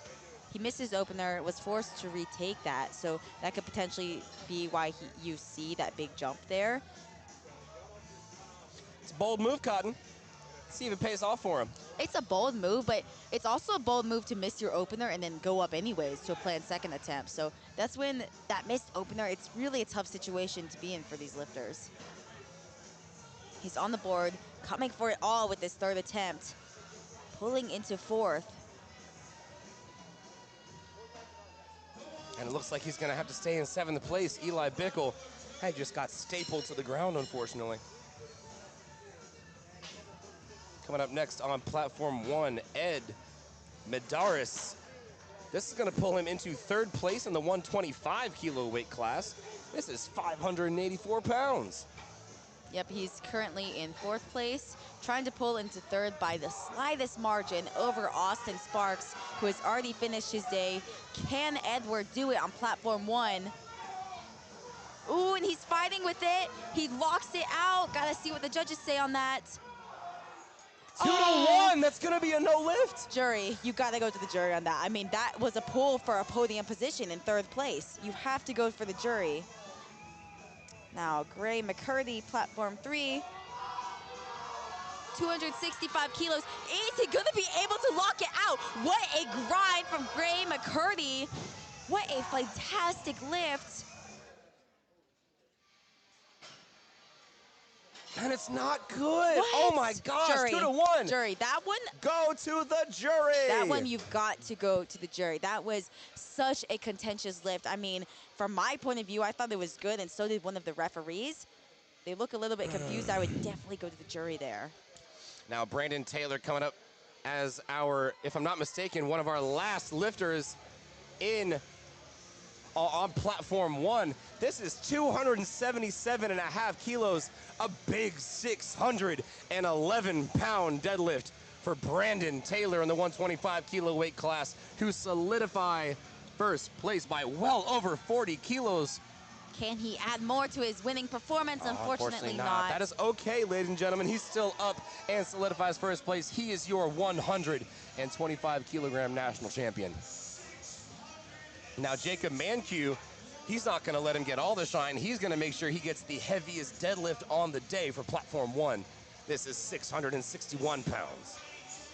Jacob is already solidified in the silver medal behind Brandon in the 125 kilo class, making this big jump here, 20 kilos, trying to go for that huge milestone of 300 kilos, 661 pounds.